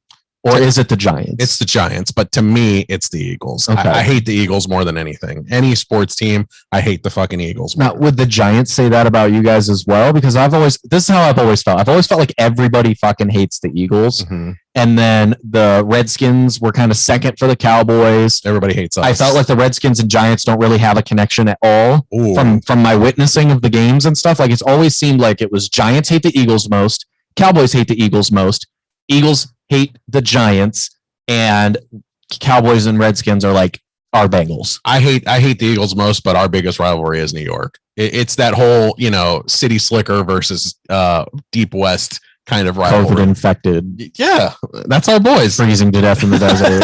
Losing a player every week. Yes, that's okay. our boys. But the Philly thing has a lot of intensity too. Their fans always laugh anytime we get injured, or they applaud anytime Michael Irvin got carted off of the field. Well, they're the worst fans in the NFL. I agree with soulless motherfuckers. I hate the Eagles. We can go 2-15 as long as the 2 fucking wins are against Philadelphia. I don't give a shit. Yeah, I hate the Eagles. So I don't have a segue into any of these other topics, so I'm just going to go for it. My boy, Tom Brady, the greatest of all time, without any question. Doing wonders for me. Broke another record. He's breaking a couple of records, actually. So you actually broken a ton of records. A ton of records. This was just another one to add to that list. Like the dude's just a fucking record machine at this point. Like he's just knocking. It's like LeBron. Yeah, like LeBron is knocking every NBA record off the it's like chart. Brady's LeBron is like Brady. LeBron is now chasing Brady. Well, either way, but they're both just fucking any record that's out there. Mm-hmm. They're crushing it. They're fucking making new records. And how lucky are we to see these 2 athletes in their primes? I say that all the time. I mean, it's crazy. We really caught a great generation of especially quarterback play. Like to have Breeze, Manning, and Brady all at once. Yeah. Is wild. Just. Those guys are top 5 quarterbacks in the history of the game and happen to all play at the same time. It's insane. It's wild. But anyway, so Brady threw 154 touchdown passes in his 40s up to this point. No other quarterback in football history over the age of 40 has thrown anywhere near that many. And he's 44? I believe he will be 44 this year. Dude, so he's only played... I could be wrong, though. I don't even fucking know anymore. 3 or 4 years into his 40s. He's had 3 seasons he's thrown that much. Yeah. It's fucking nuts. It's insane, bro. Yeah, the next ranked guys are Breeze with 57, Brett Favre had 41, Warren Moon 37, and Vinny Testaverde at 24. Warren Moon. So if Brady throws 6 more, he will have more than all of them combined. That's insane. On top of that, insane, bro. This guy is on pace. It's the greatest sports story ever told, and it's because of just like little shit like this just gets sprinkled in. In 2 games, he will be facing his former team, the New England Patriots. He will become one of 2 quarterbacks to ever beat every single team in the NFL. Peyton was the other one. If he wins the game, he is only 499 yards away from being the all-time passing yards leader for a career in NFL history. And in 2 games, averages say that if he wins that game, he's going to be, if he plays well, he's going to break that record against his former team in New England. Stay healthy. Wild, bro. The dude is just he's a machine. And the craziest thing, it's crazy to me. The 2 craziest things that I saw this year. One, they went back and they looked at his time of release from the time when he won his first Super Bowl. I think he was like 23 or something like that. And then they showed his time release now. It's the exact same. And it's still one of the fastest in the NFL. And then after that, he's thrown for 8 touchdowns to start this year. It's the most he's ever started a season with in the first 2 games. And I appreciate it in my 1 league.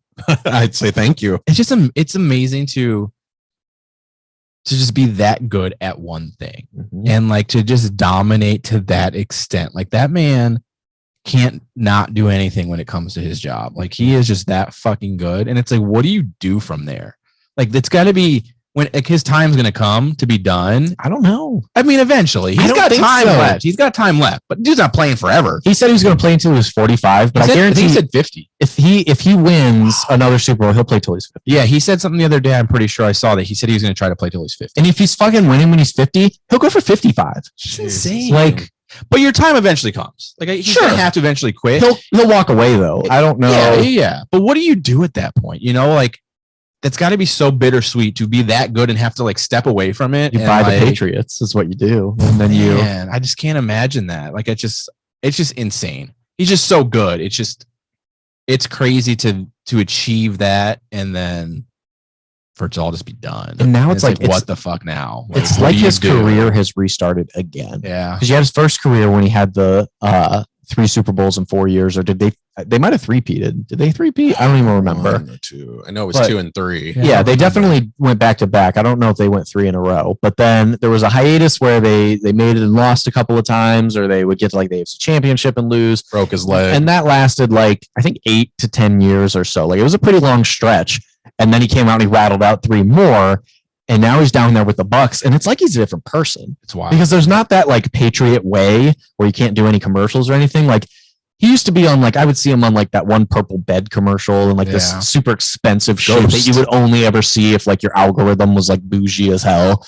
And now the other day I saw that Subway commercial was great. Yeah. I'm like, oh, what cologne is he doing? He's like, it smells like bread. And then at the end, it's like, but you don't eat bread. And it's just like, it's so good. Like he's funny as hell. Like I love drunk Brady throwing a Super Bowl trophy on a fucking boat, man. Yeah. It's like a whole new life. He's enjoying himself now, not being under the regime of Belichick. Belichick was 100%. a fantastic coach. Yeah. But there was so much regiment there that like you could not have like fun. Now it's just like, I'm fucking the greatest ever and I'm gonna do whatever the fuck I want.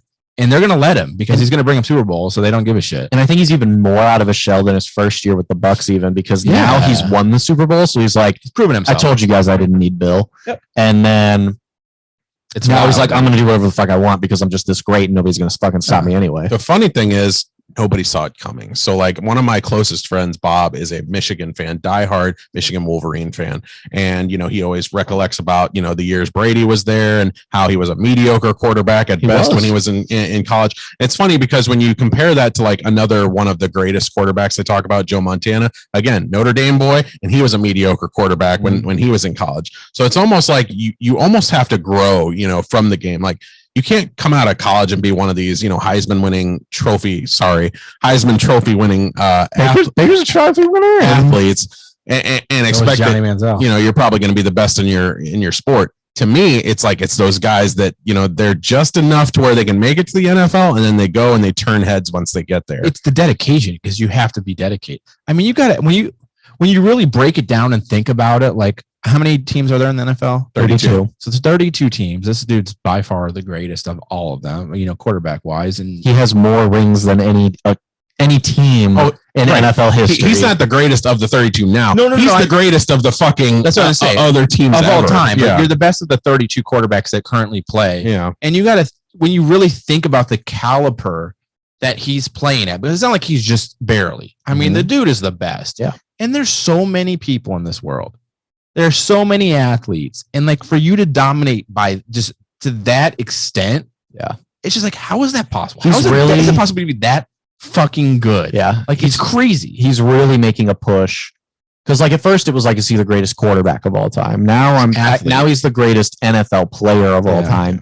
And now you have to start getting into, is he the greatest athlete regardless of sport of all time? And you've got like, I still battle with Serena. He's up there with Serena. Yeah. He's up there with Phelps, with Usain Bolt, with Floyd, which I don't think Floyd is the best boxer. I think Gretzky's great too. Gretzky, that's a good one. He's huge. Had he not left Edmonton, man, the titles they would have won. But he is making a statement for that level of like greatness at this point. Like it's just insane to be that much better than guys like Jerry Rice and Jim Brown, and like take that. But then also like he's better than Jordan. Yeah. Like it's overall athlete, 100%. Like he's better than any baseball player that ever played. Like he is. He's the best team sport athlete by far. Right. The only place I give other people some credit is individualized sport. But when it comes to any team sport, he's the greatest athlete, no question. The funny thing is you talk about all these as far as like, so he can be the best athlete or he's at least up for it here and there. But as far as if we ask the question, is he one of the best athletic players not. ever? No. He's nowhere fucking close to it. No. Yeah. So it's more like he's the most accomplished athlete. Well, He's like the best athlete. I think the biggest thing though is like, okay, so you take a guy that's incredibly physically gifted, like a Jim Brown or a Tyreek Hill modern version, like whatever. Yeah. When Tyreek's speed starts to go, he's got nothing left. He ain't gonna be all that great. You blow his knee out one year and he can't come back from that. He's not going to be in the league anymore. Tom Brady came in looking like a chubby fuck and ran a slow ass 40 time, which is terrible. Like he was one of the worst athletically. Like he still can't move. The dude has like 1 million fucking rushing touchdowns because they're from like the 1 yard line. Yeah. But like that's his thing is he is the smartest player in the NFL. I don't know if he just sees the play before, because like some of these guys, it's different. You know, some of these guys watch the game and it's literally happening in slow motion. Yeah. But like, I don't think that it's that for him. I think he legitimately knows what everybody is going to do. And if you don't do what you're supposed to do, he's going to fucking let you hear it. And he's an amazing leader. And he just seeps that excellence into wherever he goes. Like you can't help but to buy into Tom Brady. It doesn't matter. Like you could I guarantee you, we could play Pee Wee football. Give me Tom Brady and a bunch of normal guys and give the other team like an average quarterback and another NFL player. Brady'd find a way to win. Yeah, I agree. It's wild. Is he a Sandman though on the mini golf course? That's he would shit all over Sandman and anybody else in that fucking I guarantee you Brady would beat us in anything that we wanted. I agree. He would find a way. He just has that like, it's just the athletic mind. Like he's got the athletic intelligence. The man just sees things differently and he knows how to anticipate. And like, it's just insane the way that he has built himself up to that level. Because so both of your points, he's not the most athletic person. Yeah, but he's the greatest. He's just athlete. the greatest when it comes to the fucking sport or any sport. You know, greatest pro of all time. Yeah, man, dude is wild. Moving on. So, Aaron Jones. This was a sad story that turned out being okay. Oh, yeah, dude. Aaron Jones recently lost his father, and what he does, I believe he started it this year, is he has a locket that's shaped like a football, and he keeps his father's ashes with him. So while he's playing the game, his dad is with him still. They were very, very close, and during the game last night, he got 4 touchdowns, had an incredible game. But during the game, he believes it was on his second touchdown run. The locket got ripped off and it went missing. He couldn't find it anywhere. So afterwards, they obviously asked him about it. And he said, you know, if I was going to lose it, I'm glad I lost it on a touchdown run. It's what my dad would want, whatever. And his trainer went out onto the field that night and he searched the 100-yard field. A football field is big. Huge, It's 100 yards long and 53.5 yards wide. Yeah. That's a lot of surface area. And that dude scoured that field until 1:45 in the morning when he finally found the locket and gave it back to him. So happy ending in the end. I thought that was just like a really cool football story. I don't know if I would wear that. I mean, I get his point in wearing it, but I'm like, that's such a physical sport. Like I'm surprised he hasn't lost it before. Yeah. It's not like that's all of his dad's ashes. No, not Put it in that. your pocket, That shit comes. I in just a mean like big old- wearing it like that. Like I could say like maybe put it in like, I don't know, tuck it in your pants pocket or something. You're Like gonna put I your feel like dad on your dick, bro. I mean, here's my thing. That's the name of the episode. I just think it'd be so easy to lose it. I'm surprised he hasn't lost it before. Like something sentimental like that, I'd be afraid wearing that around my neck in a football game. Like it's easily going to get torn off. Imagine Aqib Talib tackles him and then he just rips it off like Michael Crabtree. Yeah, bro. But that's that's really cool. That's good for his trainer to go and find it for him too. Yeah, That's pretty awesome. He had a killer freaking game last night, man. Yeah. Against Detroit, everybody does. In a negative light, speaking of Detroit cost one very unlucky NFL fan $725,000 last night. And the way was because he put a $25 bet in at the beginning of the week for a 16-team parlay. And he got all 15 right. Except for fucking Detroit. Except he picked Detroit over Green Bay. Are you fucking stupid? He deserves to lose the money because you're a fucking idiot. And I don't remember what the spread on that game was. I don't know if it was just he picked win and losses. I'm sure he took the spreads with it. But yeah, they put a whooping on him. And that dude has got to be like, somebody check on him because he might be halfway off a bridge right now. There were some big wins this week. Like surprise. So he picked the Ravens over the Chiefs. Well, so this is my thing. I don't know necessarily if he chose. It didn't say whether he was choosing like win-loss or if it was like the spread. Oh, But like so, like it could have been like he might have chosen the Texans because the Texans covered the spread. They had Browns by 13.5. We won by 10. So technically, the Texans win that game. yeah. We covered too. So it could have been that case. I think that it was. I don't remember what it was. I would guess that the Packers probably had a 6.5 point spread over the Lions. I think it was big. Like I think it was like 12. It It was pretty big, dude. I might take them for 12, honestly. So I chose Rodgers as the number 1 quarterback of the week this week on the casuals. Not a sponsor. And I was like looking at Ryan whenever we bring him up. He always gets all like, yeah, thinking casuals. Bunch of fucking Oompa Loompas. They're fucking casuals. But Shallow Hal. but I chose him to be the best of the week because I thought he was going to be pissed about that first week showing. I don't think that he's trying to tank this team, and he did. He went out and he fucking blew him up. So I don't know. Sucks for that guy, but That would suck. I'm thinking about doing that though. Yeah. I can pick a 16-team parlay. Yeah. I can get He would have won close. $750,000 if you got all of them right. That seems not that hard. It's a very difficult thing, dude. Detroit. Like It's that's a terrible. hard fucking thing to pick. Yeah. Ryan said it. You deserve to lose if you can't get that one right. Come on, bro. Yeah. All I could think about was like fucking Uncut Gems at the end when he's just like, wait, oh my, that's 3. Like, and then done. Bro. NFL came in and shot you in the face. I just got immediate anxiety thinking about the ending of that movie. So Like my good. PTSD just went. I through the definitely roof. knew it was coming. I picked up on it before it even happened. I was like, fuck. Well, because you can tell when he's in that cage or whatever it is, that vault, like he's stewing, like he's legitimately pissed. Even though the bet is being won. Well, they showed, spoiler alert, people, if you haven't seen It's Uncut too Gems, fucking it's been late long now. That's long. They showed the gun before he went in there. Like they showed it split second, like a couple of times. And I was Yeah. like, okay, so this dude's got a gun. I was like, they're going to fucking kill him. Like Yeah. they're pissing him off too much. They're going to fucking kill this dude. And there always has to be a reason why they show everything. So like, why did they show that? Right. in the first And that was my place? first thing. Cause it's just like, it's not going to end with him getting rich. He's a piece of shit. You can't have that as your, like, he's got to learn his lesson.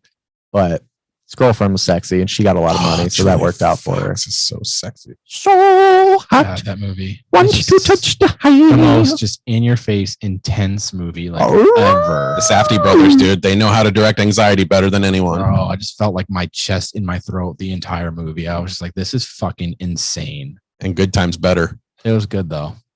But that's all that I got for sports. That's all for sports. All right, we'll finish up with Let's Get Social. It is July 20th, 1969, and man is about to land on the moon. Freedom itself was attacked this morning by a faceless coward, and freedom will be defended. Does not have sexual relations with that woman. That's the way the news goes. You know, all we need Say it now, over there. Sorry. What's that? all we need now is for them to make a Man Landing on the Moon movie or documentary series, and we will be all set. Because we've gotten all the 9/11 ones, and we're getting a Monica Lewinsky one soon, and now we just need. We landed on the moon. Yeah, Let's do it. Story of landing on the moon. Why has that never been done? I feel like that'd be a movie people would love to see. It'd be some type of fucking. Because it's fake, bro. The world's flat and there's Oh no my fucking space. God. Apollo 13. That's the closest we got. Space is fake. Fucking Stanley Kubrick. Speaking of space, actually, follow up to our conversation we had, I think it was last week, about going to space and why we spend the money on it. I didn't save the article because I didn't have plans to talk about it, but then I remember we had talked about space stations, or you had said you would go live in space or something. 100%. Apparently, the U.S. is offering like $500 million to private companies to build their own space stations. Yeah. That's insane. It's because we aren't funneling money into NASA anymore. So- No, I know, like, because we were talking about how we were relying on Elon and fucking Wazinski from Apple was going to, you know, go to space and stuff himself.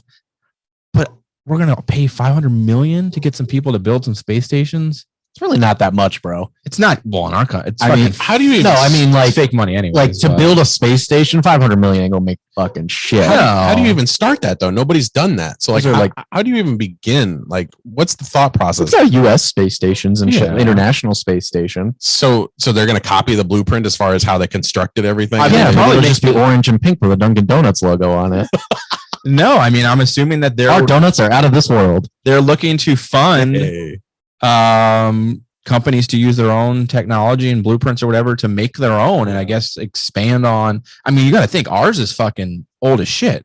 That thing's been up there forever, and we continue to update it and whatever, fix shit. But it's been up there for a long time. Yeah, we rescued that Russian guy from Armageddon. We did. But anyways, Dunkin' Donuts coffee will make you reach for the stars.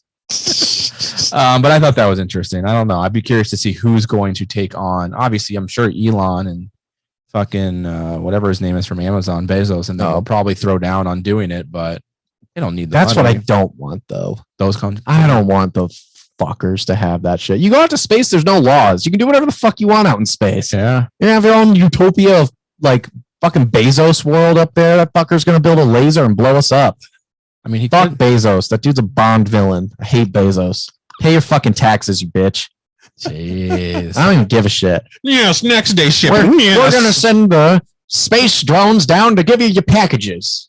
I don't know why they're all a bunch of fucking old newsy radio guys, but Hey, Newsies is fantastic. they are. Anyways, that wasn't really like too much Twisting his fucking mustache up there in the fucking station. Yeah. Damn. Activist. 1 hour shipping. Yeah. We gotta have a Amazon space station in space if we're gonna get fucking Prime up there. So That's true. No, Yeah. I don't want them up there. You know they're going to build an Amazon plant up there the second they fucking absolutely, get up there. dude. That's what they're gonna use Mars for. It's just gonna be one big fucking giant distribution. They're just gonna be like shooting all their trash off into the fucking atmosphere. It'll burn up. It's fine. We fucking put it in the ocean right now. So I whatever. guess that's true. That would be actually. That's not a bad idea. Hold on. Let's pump the brakes. Back up. We put these big companies up there, and instead of dumping trash and shit on Earth, they just start letting it loose out into space. That's not a bad idea. It's fucking infinite. Until it starts fucking raining. It's down. not even littering. It pulls back into the Earth orbit and starts just raining down. It would on burn. us. Yeah, It would burn. That is true. Depends, like certain materials. Yeah. We just need to Your build fucking a. iPhone is not going to make it through the atmosphere. Yeah, why don't we just fucking Why don't we do that? build a trash chute up to space? We can literally send Like fucking civilians pump into it or space now. Dump it Why? mountain or whatever. From Yes. Just fucking send it to space. Yes. So we look like the Tropicana orange glass as far as that big ass straw sticking out. Could you imagine? That would You be just see fucking this dope. giant fucking trash dumpster chute. Just Like fucking 1,000 going- years go by, and they're like, "Here is the meteor belt, and here is the pollution belt, and You just see a big green fucking smog. What the fuck, dude? some pissed off alien civilization." Like they all come back, they're just dropping radioactive goop. Like, how do you like it? They're gonna use it to fund the fucking DeLoreans, man. Yeah. Anyways, That'd be so couple COVID related things, since we got to continue to talk about that. But I mean, President Biden, he seems like he's just in all kinds of a shitstorm recently. But with all of the new restrictions and stuff that he's looking to impose, apparently 24 attorney generals are looking to file suit against him if he doesn't pull back on the restrictions that he's imposing on like mandating vaccines and stuff on employers. Ohio being one of them that is looking to file suit against him. Think that it's worth. I bet they're all red. Are we? I don't know. we are. Ohio's red. I know We that. are. Fucking no. Well, you think it's just it's 24. So you think it's the ones that hate him? I think a lot of the shit is just politics at this point. Yeah. Anything with the virus that isn't promoting vaccination and getting through it is strictly because of political means. Gotcha. Thoughts on if that will? Do you think anything would come of that? I mean, I know the governors were giving pushback on Trump and orders that he was putting in place, and they were like starting to actually make headroom on like him backpedaling or not being able to push forward on. I mean, because technically the attorney generals of your state are who impose or necessarily like enforce those things. So if Ohio says we're not going to follow through, what happens at that point? Does Biden enforce an executive order, or They step in. I mean, do you and- defund the state? What happens at that I mean, point? there's a couple of different avenues that you could go. You could defund the state. You could, a lot of these things they won't have necessarily any say in because those big companies that are doing it aren't state companies. right. It's not like a local business that's just only in Ohio, like Amazon is everywhere. So you Right. could easily mandate that and they would have to go nationwide. But there's Is stuff on that you your can side. do. Like you can exactly nationwide stay station, not a sponsor. But I don't know. I mean, it's just going to become a big battle of stuff. I mean, Trump was able to force things through. Biden is going to force things through. Obama forced things through. Like, I mean, look at Bush and them. They did an entire war without going to anybody for any type of permission. So a president can get shit done if they want to. And there are some things that can be blocked. But I think that if you're willing to bend the rules and interpret the law in a way that is benefactory to you, then Do you guys think that that's contradicting though for the president to have the ability to do that? I mean, isn't that the whole point of our democracy, is that it has to go through a system, and he shouldn't be able to just say, well, I'm the president and I'm going to executive order this, and if you don't like it, too bad. we are not a democracy. We are a republic. We've been, We just like to preach that we're democracy because we don't know what the fuck it is. well, it's a cute bumper sticker, but in the end, it's not true. We've been debating the executive order thing for decades. Yeah. Should they have that kind of power? Should they have that leeway over, Congress and everybody else who makes rules and, justifies things? Right. My personal opinion is kind of like Jesse's. It's going to get done regardless. What I'd fear, though, if I were the Biden supporters, is how this is going to look in 3.5 years when he has to get reelected again.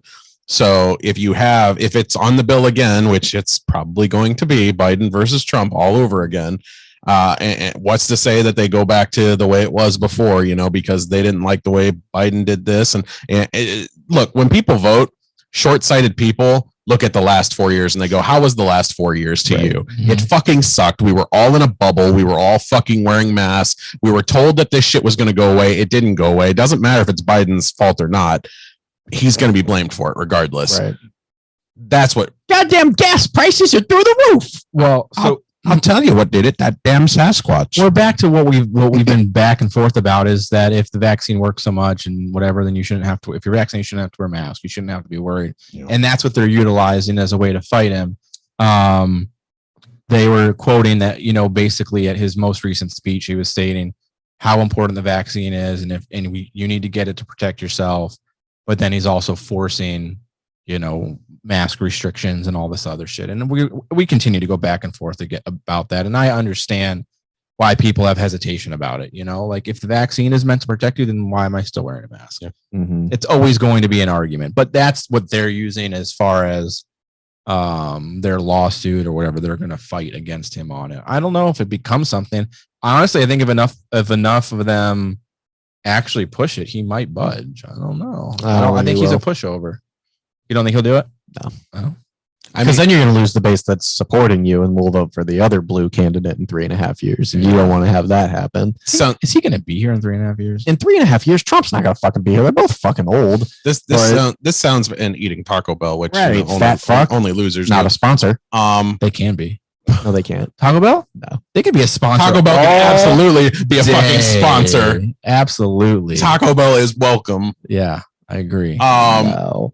Here's my shitty picks of the week for sports, brought to you by Taco Bell. I feel like Down. it would have more of a chance if it was like, say, 26 senators or 30 senators. 24 so far. 24, right? These are attorney generals, though. They're not senators. Attorney generals. I feel like it'd be better if it was like, a bigger number. Yeah. That to me is not intimidating enough for him to want to change his mind. Hell, Trump had more than that against him, and There's that many fucking far right wing idiots right now that are out here doing all types of stupid shit. Like, you're not going to convince anybody to do anything. You're going to bring your fucking paperwork up. You're going to slow a bunch of shit down. We're going through all this shit right now about whether or not we're going to shut down the economy over stupid political shit, because no politician gives a fuck about what helps the people. Yeah. They all just want to have the bigger dick fucking fight. I mean, it's fucking fight. the bigger dick fucking fight. I say shut it down. Let us all Just sit home for a month. Shut it down. Well, that's the thing. We don't. We fucking go to work still, and they just sit back and go, well, we got to figure something out, or we're going to just keep everything frozen. Shut it down, bitch. I remember the first time I had a government shutdown happen, I was like, holy fuck, what's going to happen? The goddamn fucking library's not open. That's all that fucking happens. Pretty All right. much. Your mail still comes. Your park system. Everything's fine. Yeah. You can't go to the gorge anymore. Oh, fuck. And by government shutdown, you mean they didn't agree on funding for one day. So Exactly. fucking bullshit. The gorge is going to smell even more like shit now. Well, they are coming up with the great plan, and the great plan is that they're going to start hiring the National Guard to fill in the job roles that people decide they don't want to take. So now you can have army men working for you instead. Good. I want The military is going to make my Taco Bell. Ohio of one, Massachusetts, and now Ohio is also considering it. Schools are having such a shortage of employees and especially bus drivers that they're going to have the National Guard start driving our kids at my school to and from school. We don't even like when they have a police officer in the building because we feel like it feels too militarized. Now I'm gonna hold fatigues and everything. So here's so stupid. Oh my God. Isn't that fucking ass? Did you turn in your phone? Bro, this is the world we live in now. Here's the stupidest part about it. Okay, so what they're trying to do is they're trying to help with the shortage. And all that's going to do is create another job shortage because National Guardsmen aren't full-time. They all work real jobs. So now we're going to pull them from their job.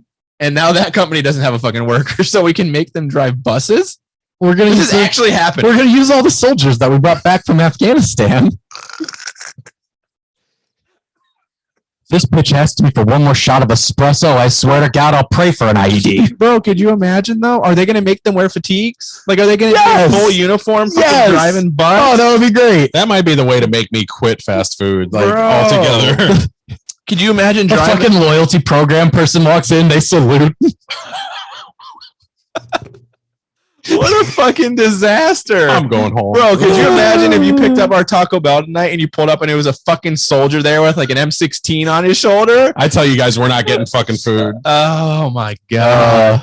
This is where we're at though. This is where we're at I because can't we believe can't fucking figure it out. Now the National Guard is going to be doing petty shit like driving teenagers to school. Let's recap. It's easier to do everything you're saying than it is to just show employees respect, than it is to just cut off fucking unemployment. Right. It's easier to do everything you're saying than everything we talked about and debated last week. Bro. I'm sorry, Private, but are those boots slip resistant? Because you're going to get a write-up for your uniform.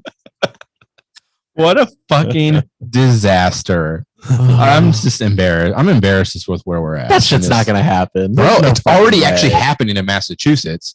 And Ohio is looking to adopt what they're doing there. We've had 3,600 sexual harassment discrimination suits just from bulges alone. Yeah, it's not even just like an idea. Like, it's actually already in place in some places. It's fucking embarrassing. I mean, to be fair, if it happens to my job, cool. Maybe some of the load will be taken off my shoulders God. finally. I can't imagine. Can you imagine that? Just fucking bunch of soldiers showing up to move in and out old ladies with COVID. My long-term sub for 6 weeks is just a fucking soldier rolls up in a tank. Quiet. God damn. Stop whining. We are in just a fucking shit show of a disaster. Anyhow. You motherfuckers better fucking read. Give me 10. Give me 15. Fuck you, motherfucker. You ain't my daddy. Yeah, that's the wrong person. That'd be great. They're gonna want to bring a gun to school with. Yeah. Jesus Christ. Oh, it's gonna be fun. The last thing I had was the whole Gabby. I think is it Petito? Yeah. Gabby Petito. Yeah. Jesse's not interested. I'm not. And what reason? I'll let you kick it off since Because- you're so interested. Because who the fuck cares? Wow. Look, sorry. It's very sad. Who fucking cares? Why is this story the one everybody's saying? Women go missing. All that. No. It's fucking stupid. Listen, women go missing every single day.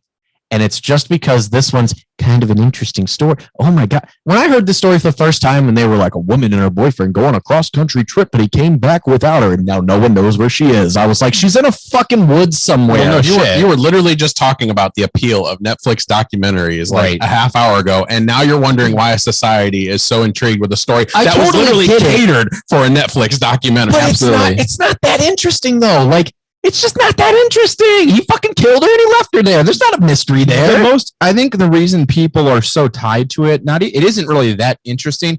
It's just how fucking dumb it is. Yeah. Like this, like it's just so blatantly obvious. Bizarre is the bizarre, but we still are like questioning what happened. I'm like, dude and this girl went camping in the middle of nowhere and he came home without her.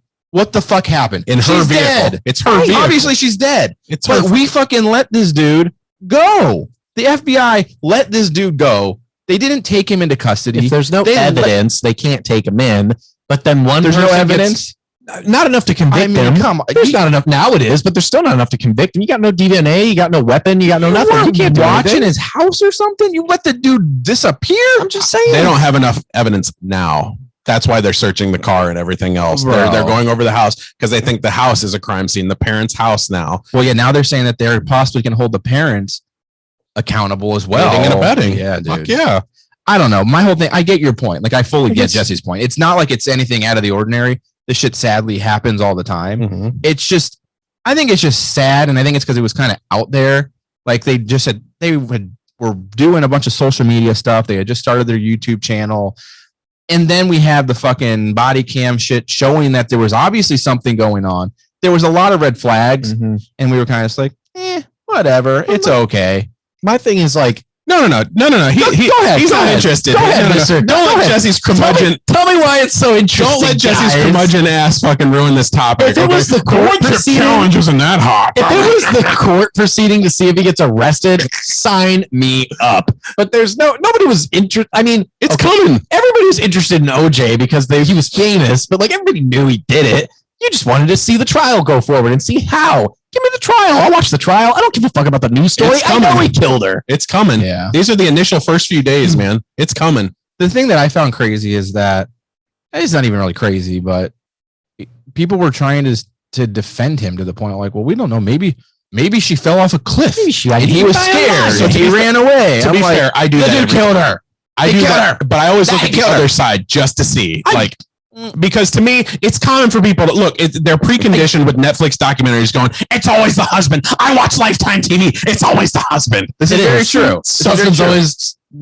Husband is always suspect number one. Right. If Ashley goes missing during this podcast, they're gonna be looking at you. Oh first. yeah, your ass is going. I absolutely get that, but also there was too many. Like, it was too obvious in this. Like, the argument that they had right before, and then him driving her van home to the house that they were staying at together, not saying anything. Like, he was going to go about his life and not say anything. It was like 2 weeks. Yeah. Hey man, where's your wife? It was literally like 2 weeks until her parents were like, all right, where the fuck is she at? Before they filed a missing persons notice, he had already been at home, like, living his life. Like, that's super sketchy. So you want my theory on another off topic? Period. Okay, so those two lesbians that came up missing and then they were dead too. They killed him. I feel like he killed them. Killed him. Yep. They saw something and he killed him. Yep. I feel like this is going. We haven't even touched the surface of this fucking story yet. Yeah. I feel so. So that's why, to me, even if you assume that the husband did it, which more than likely is the case, it's the how and the when to me that are the fascinating part. Like, I want to know where it factors into the timeline. So how long they said when they found Gabby's body, her body had been decomposed to the point that it was a month. Like, so she'd been sitting out there for a month. How does nobody spot that for a month, let alone how does a body decompose that even for a month? Like, I know outside it decomposes faster. Summertime, I mean, Yeah. Man, so to me, it just seems like the timeline's all wrong, with everything. They were basing it. They did do the autopsy now, and they officially today confirmed it is actually 100% her. Mhm. Like, they were saying it was consistent that it was her, but they No completed DNA. the autopsy and it is her. But they were basing a lot of the time frame off of that YouTube video, their first like a vlogging video that they posted, and like eyewitnesses of them being at some bar or something with some people, and some girl I was following on. Some girl I'm following on TikTok, because now everyone wants to do the story. Yeah. Right? Everyone on social media is investigating. They're so invested in this. So this girl I was following on TikTok was telling a story about how she picked him up. He was like hitchhiking, and she picked him up somewhere like super far away from where they were camping. And he told her that he was camping out in the wilderness, and he'd been out there like for like a week. And all he had on him was like a normal sized backpack, no equipment, nothing. And they started like asking him questions, and he asked to like basically get out, and he was going to find another ride, and they like let him off somewhere. And she like Does she have the video of she it? showed this like, yeah, she posted all these like clips online of like their conversation and the roadmap of where they went and everything. And I'm like, agree with Chris to an extent. I think that there's way more to the story than we like know at this moment. But I also agree with Jesse. Like, it's nothing out of the ordinary. It was like the next thing for us to like attach to. And I find it interesting because I want to know. Like, I just want to know what happened. Like, what did he do? Like, everyone just wants to know, like, what happened? Like, You know, we really want to know what happened. I'm cool with Jesse's opinion. No, hold on. I'm cool with Jesse's opinion, but the thing is, It's wrong. You can't wonder why people are so fascinated by this, because I don't wonder that. it's a culture why they were brought up on this shit. It was murder mysteries. I love murder mysteries. I watch them on Netflix all the time. Tell me you don't know 15 fucking women like that. I'm not shocked that Every people single one. are invested. I just personally don't give a shit. Yeah, This generation, including myself, you know what we really need? We need a goddamn liter of cola. how much is a liter? We need a good serial killer. This might be it. No, he's not. The fucker went and vlogged his goddamn trip before he killed her. He's not going to get it done. I need a good Zodiac. Somebody that leads us on a chase, that makes it on national news. Everybody's sitting there really nervous. Oh, man. Man, you guys, you know, Why isn't that happening a whole bunch of anymore? people just to die brutally. Oh, my God. That's what we need. Oh, my God. Put that in quote captions. We need a lot of dead people around to pique my interest. Listen. One stupid girl off YouTube. Give me about 30 or 40 girls off YouTube, and now I'm really interested. Dude, 30 or 40 YouTube girls, there would be nobody streaming anymore. Bailey Sarian would lose her life during her serial killer montage. It would be great. God. If all right, look, if they're gonna die either way, and I gotta watch the fucking murder stuff on TV, I would at least like it to be like, oh man, Halloween season is around, and maybe I shouldn't go outside. I might die. Like, that's the fun of it. Oh my God. You don't feel like you don't want to go camping now because you might just end up in the tea time? No. Oh, holy fuck. Man. I'm ready to find out. This is like a lot of people are comparing it to that dude that killed his kids in Colorado. Yeah. That's like the next tie, because he seems super normal, and like they seem like they were so in love, and they look alike, which is fucking weird. they do look a lot alike, which is, yeah, it is creepy. I don't know. I have interest in it just to see the end game. I mean, at this point, it's sad. I knew she was dead from day one. I think everybody knew she was dead from day one. I had a very minimal doubt that they were going to find her alive. I mean, something happened, whether he killed her, she killed herself because they like broke up or had a fight and she had a mental breakdown, or I mean, I think it's clearly she it fell was off a crime cliff or of something. passion.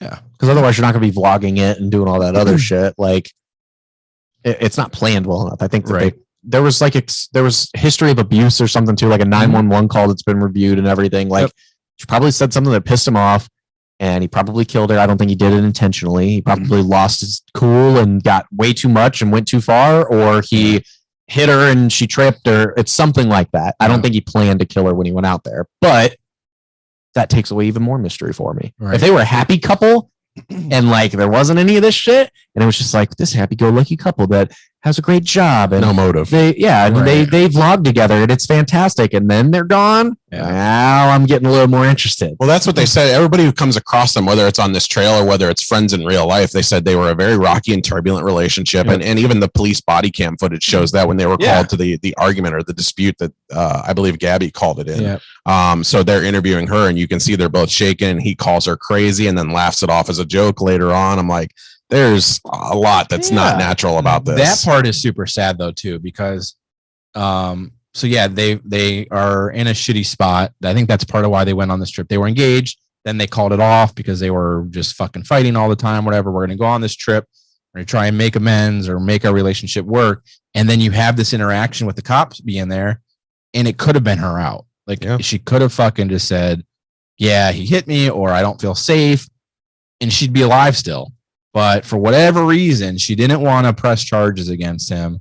And that was what? It was like 2 days. It was really close to the last time she was seen. It was 3 last days like, phone before. call or text she made. Like, it was really close in proximity to the time that she supposedly was killed or, died. Yeah. So it's like, fuck, you had that out. It was right there, and you didn't take it.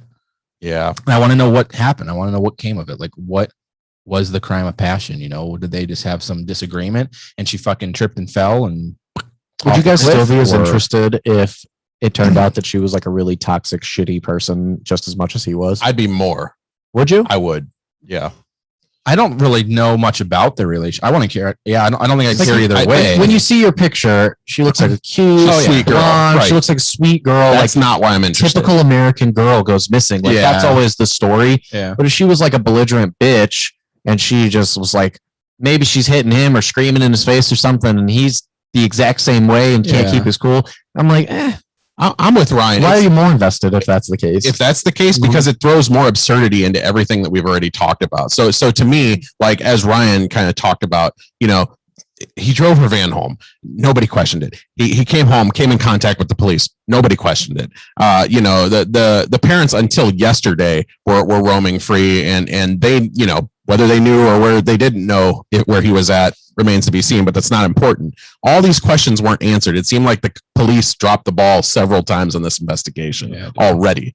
I'm not surprised. It's the same state where Casey Anthony got off, but anyway, that's neither here nor there. I just think it would be interesting because that was an interesting story. Then if she was this fucked up, bizarre woman, just as crazy as he was, then it really makes me ask, man, what was the state of their relationship like? Like, I mean, this is definitely toxic now. You got two toxic people together. And from what I got with the body cam, she doesn't seem like she's so innocent. I got to say, like, I feel bad for her and her family. She doesn't seem like she's innocent. Yeah. What if it was reversed? Yeah. What if she showed up with the van? Now that's a story. That is a story right there. Yeah. See, and that's my thing is I feel like crazy is what sells. Crazy or way over the top. And I don't think that this kind of fits the bill for either. Like OJ, that shit was over the top. You got a famous guy, NFL star, movie star, holy shit, murdered it, stabbed her to death. He didn't even shoot her, holy shit. And then, oh my God, it's covered up. We got all this racism behind it and blah, blah, blah, blah. That was a great story.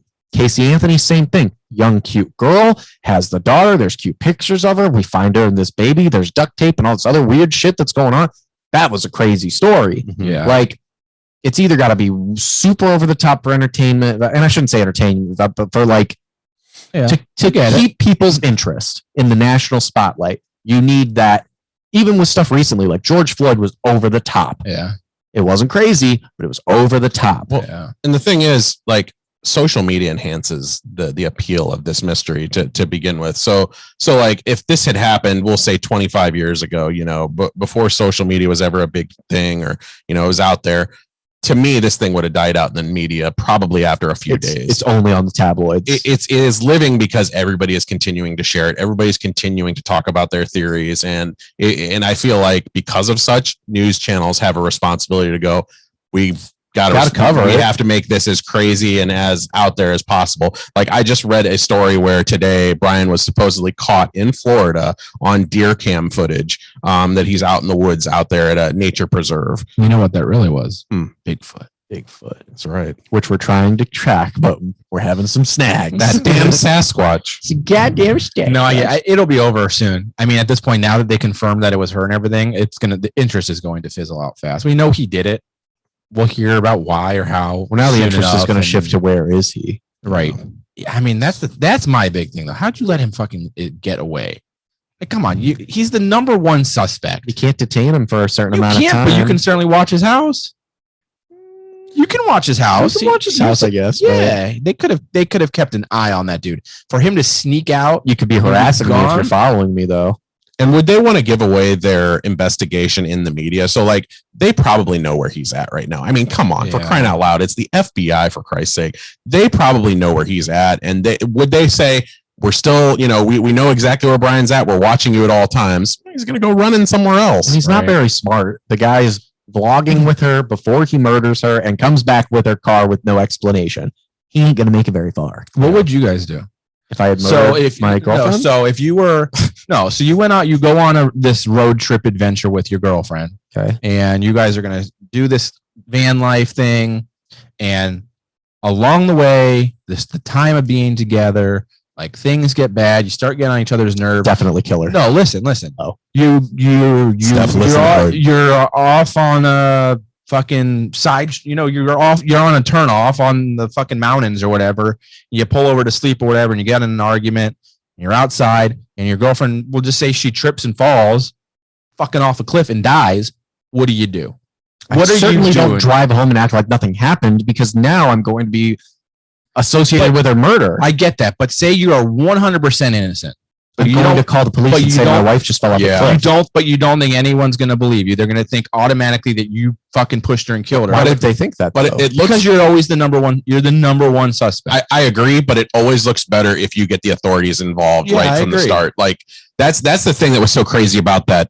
What was it, Chris from Colorado? That whole situation. Yeah. That was the thing that was crazy. He did interviews. He did the showed interview. his sympathy. He was very open about talking about the relationship, everything about it. Any information you need, I'm right here. Yeah. That's what was so crazy about that case. And I couldn't think of what that documentary was. That's why I didn't bring it up. Because I thought American the Neighbor. Neighbors Next Like- Door or something. Yeah.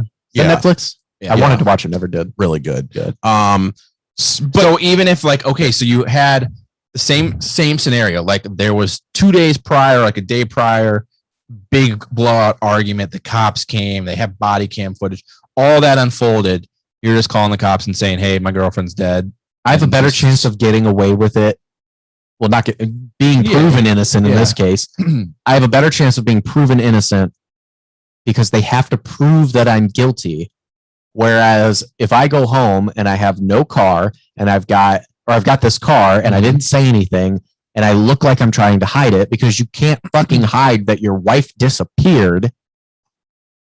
I mean, it's only logical for me to say, even if I murdered her out there, I'm going to be like, my wife went on a walk and she never came back and I don't know what happened. And I'm going to pray to God that a bear mauled her to death. We talked about this on the show at one point and how much trust we put in our judicial system, that if we were convicted of a crime that we didn't do we believe that they would truly get us off? You have enough faith that, I mean, you're talking, no one's out. Listen, no one's out there to prove there's no eyewitnesses. You could have killed her. Mm-hmm. There's no one to say otherwise. Mm-hmm. You are trusting enough that they're going to say, they're going to figure it out and they're not going to convict you of killing her. I don't trust the judicial system, but I think I have way better odds if I don't look as suspicious, because it's just like everybody was saying at the beginning of this. What happened? Did she fall? Maybe she got scared. Exactly. If I call and I say my wife fell, there are going to be people that believe me. And it's technically supposed to be that you are able to prove it. So if you can't tell by the trajectory of her body down the cliff that she wasn't pushed or didn't have enough momentum or whatever, like there's going to be stuff that will prove me more innocent. Right. There's nothing that can prove that I did it because I didn't. Right. So you're either going to get a shitty jury or you're going to hope that the facts prove you out. But if I make myself look more suspicious. Right. I agree. I mean, I just can't imagine, like, I'm not defending him. Like, I think he truly murdered her, but I just can't imagine being in that position. And like, I would be terrified. If I was innocent, I would be terrified of like what the fuck? Well, that's my biggest fear. Like, to be accused of something like that I never did. There's police proof and a phone call and evidence that you had a physical altercation with this person one day before, and now they're dead. Yep. And now, like, what the fuck? Worst case scenario, I would never do what he did. Even if I'm innocent, I would never do what he did. Worst case scenario, if I really think there's no way I'm getting out of this, they're definitely going to think it's me for whatever reason. Yep. I'm going to like call my dad and I'm going to be like, look, Steph just fucking fell. We were in a big fight. Somebody had just seen us fighting. They're going to think that I did it. I promise you I didn't, but I'm also going to Mexico. Like I would legitimately run. I'd be gone. Yeah. So that was my next question. So when you asked that question, was that from the perspective that we are innocent or we are guilty? Like we murdered her or we didn't? No, you, my question was if you were innocent. So like all this panned out, like everything happened as is, but you didn't kill her, but you had the argument. You did get in a physical altercation. Maybe you pushed her. Maybe you grabbed her by the wrist defending yourself and she's bruised. And now they're going to find this body and it's going to show that there was a physical disagreement between the two of you. And there is this previous phone call from a day or so ago where the cops were there.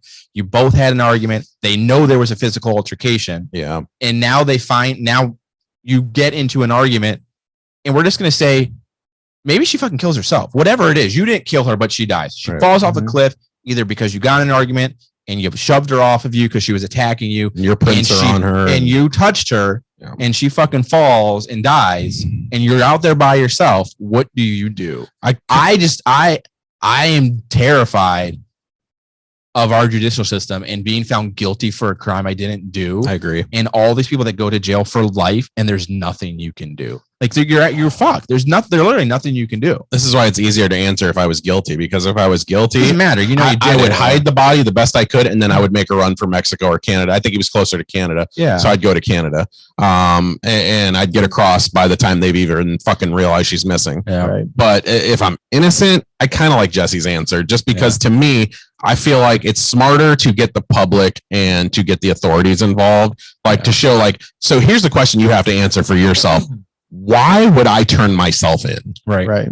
So I'm this close to Canada. I'm literally hours from fucking Canada. Yeah. Why would I turn myself in and get myself arrested? That's my thing. If I'm him and I'm guilty, I'm running. Mm-hmm. Why would you drive the van home back to your parents' house and go about like, that's where I think the interest in the story is people are wondering like, what the fuck happened? This dude went home and lived if you killed her, why are you not on the run? To Florida. That's across the fucking country. Why didn't you go to Canada? Why are you not in hiding? Why did you just go home?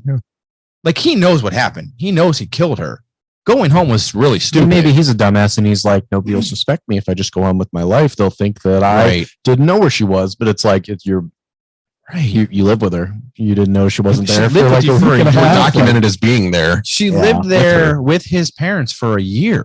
Yeah. And then they didn't say nothing. That's so fucked up. That's the part that's sketchy to me. And I think that's why they're investigating them a little closer too. I think they know a little bit more than they're letting on. Yeah, dude. Would you hide a body for anybody? Like they killed him? No. Like I come to you guys and I'm like, guys, No. I fucking killed somebody. No, I wouldn't. Under what circumstances did you kill them? I don't know. They walked out in front of my car. I didn't murder them. You're like I'm not a murderer. God. It's an accident. I'd say That way, because if you guys murdered somebody, I'd be like, I'm going to the police. I would say, yeah, we got to go But- to the cops. No, I'm on my way to the thing. A guy ran out. It's a situation like your car guy. He wasn't looking. I fucking hit him. Yeah. My car guy? The guy that hit your car because he was looking at his phone. fucking This guy's not looking. He walks out in front of my car and I hit him and I killed him. Jesse, come to me if you need bailed out in the middle of the night in jail, but do not fucking come to me if you murder but somebody. I did. What are you gonna do? You gonna tell me no? I'm gonna say You guys are gonna tell me no? I'm gonna say let's go to the cops. Oh man. Bro, So who would you hide a body for though? Is there anybody? Nobody. I wouldn't do it for my mom. I was just gonna say, would you do it for your mom? I don't think so, because here's my thing is you're gonna get caught. I don't think you're getting away with anything like that. Like someone is gonna see something's gonna happen. 80% of all murders go unsolved for anybody thinking about killing anybody. True. Oh, great. Yeah. Well, there, you just got our next serial killer. I didn't get the thoughts and comments for that one, but I get one for the fucking woman comment in the movies. This time next year, we'll be talking about the serial killer that Jesse born and bred. I On desperately this show. want one. Make sure it's good and it makes it into the news. Have fun with that 80%. stuff. Oh my God, dude. No, I don't. What would you do? You can kill 10 people, get away with 8 of them at least. Jesus. What would I do? What? But I bury a body? You were in that situation, so His? you were innocent. I honestly don't know. Like, I want to say that I would call the cops, but I think I'd be terrified. And the thing is, the longer you wait, the worse it looks too. I think I would be terrified that they would think it was me. Mm-hmm. Just based on the things that unfolded in this course of this small window of time with them and the history that the two of them have, I would genuinely be afraid just on the way that things that work with significant others always being the number one person. And most of the time it is. I'm like, there's no way that they're going to think I didn't do it. There's absolutely no way. They're going to think I killed her. And I'm going to spend the rest of my life in jail for something that I didn't do. But here's the thing. I'm going to they Mexico. have to have enough evidence just to arrest you. It's You're going to go probable about your isn't life. that probable cause? Isn't that enough? Fuck no. I don't know. There's no probable cause. All you have is a body down a cliff. You don't have any probable cause that I did it. They have the video of you arguing. That was a week ago. No, it was people argue. Fuck you. It was like a day or two before. And don't go to Okay, Mexico. but I'm still going to say that. Don't go to Mexico if you're going to run. Go to Canada. It's closer. Man, Mexico's warm. I don't like the cold. Yeah, but nobody will fucking find you in They Canada. they don't care about you going into Mexico. They just don't want you coming into America. I'd get in easy. It'd be no problem. So I'd rather go to Canada. I hate the cold. Yeah, I would too. Get I some hate the cold. poutine. Toronto International Film Festival, you know. They speak the same language in most places. Kill a chick, catch a flick. Kill a chick, catch a flick. That's going to be Chris's serial killer documentary. That's what we're naming it, Chris. You have an 80% chance of having a film named after you, and it's going to be killed a chick and then watched a flick. My thing is, though, Oh, if my I killed God. somebody, I would probably kill myself afterwards. It's just how I would be. Wow. Yeah, because I was just going to ask who would be most likely to be a serial killer. So Chris is out. wouldn't be me. Yeah, I wouldn't. I would be more likely to do something else. Like, I don't know, fucking fucking is something. hack into somebody's system or something like that. I would be guilty of that. You don't have the brain power or the something Steady to do that. hands to pull off an operation. I could never. I don't think I could ever kill someone. I would have a very hard time killing someone. Even in self-defense, I would have a very hard time. Oh, I would killing have a hard time someone, with that. man. Like I can't imagine. I don't think I'd kill somebody with cold blood. Like I don't think there'd ever be that point where I'm like, I'm gonna fucking kill somebody. It's serial killer time. But accidentally push them off. Somebody starts coming in my door though, when the baby and Steph are there, I'm gonna blow you away. I'm not gonna think twice. Okay, that's different. Somebody comes in my door and they got a weapon in their hand and they're not home, I'm gonna blow you away. I would think twice about that either. I would kill somebody to defend myself. Yes, but I would still feel guilty. I wouldn't. If I had to. I don't think I could kill. I think I would try and shoot you in the leg or something and get you to fucking not be able to kill me. But I don't think I could just openly kill someone. I'm unloading on you. If you started me first, like I would fuck you. I think the only time I could ever do that is if it was like someone killed like a family member of mine. I would fucking just murder you probably. And then you'd. But otherwise, I don't think I could ever do that. I don't know. But you did say you'd do it. I don't know. You did just say. I don't know. I mean, I would think that I would. I think I'd be so angry. Somebody murdered your mom. Like this fucking girl. Like if I was this girl's dad, I would want to find Brian and I'd want to fucking kill him. And how would you do it? How would I do it? How would you do Probably just beat the shit out of him. And there goes the other bare theory. hands. Beat the shit out of him. I like that. There goes the other theory, the prisoners theory, if you will. That movie Prisoners, when fucking Hugh Jackman just kidnapped That was a good movie. the guy. Oh, that is a great fucking movie from one Puts of him my under the scalding hot water. And like doing his best Batman impression. I couldn't do something like that. Like I couldn't torture someone. I couldn't like if they killed my daughter. I couldn't catch her. I couldn't catch Brian and then like tie him up and pour boiling water over him. Like I couldn't do that. I would just have so much rage in me that I would probably just punch him and not stop, and I would kill him that way. So you just don't think you could control yourself long enough to torture? Exactly. I think I would just be so angry. I would just keep hitting him, and he would die. It wouldn't be intention of killing him. It would just be so much rage and anger that I would just punch his face into a fucking hole. So that's my thing. He would die because of that. I would be mad at myself because I'd be like, it's unfulfilling. You kill him, you don't feel better. She's still gone. But at least if I got you, I still don't feel good about her being gone, but I can fucking make you feel what I'm feeling, and you're not going anywhere. Bro, I'm rewatching Game of Thrones. Yeah. And I was watching the episode where Daenerys' brother gets the like fucking molten iron gold. Like I'm like, God fucking damn. Here's your crown. Bro. I could never do that. Spoilers. You ain't gonna ever fucking watch that shit. Dude, you need to. Get out of here. Listen to this scene. He's a wannabe king. They pour melted gold on his head and tell him, "Here's your crown," and that's how they kill him. It's fucking intense, bro. This show is super intense. You would like it. You would love it. I don't know why haven't you watched it? I just haven't had the time to. Yeah, I haven't sat. So good. You don't have the time to watch that, but you can watch fucking Karen. One episode every day. Hour and a half versus 6 seasons? And so good. 1 hour, one show every day. You're not going to be able to binge it. It's way too much. You get to see Daenerys just getting.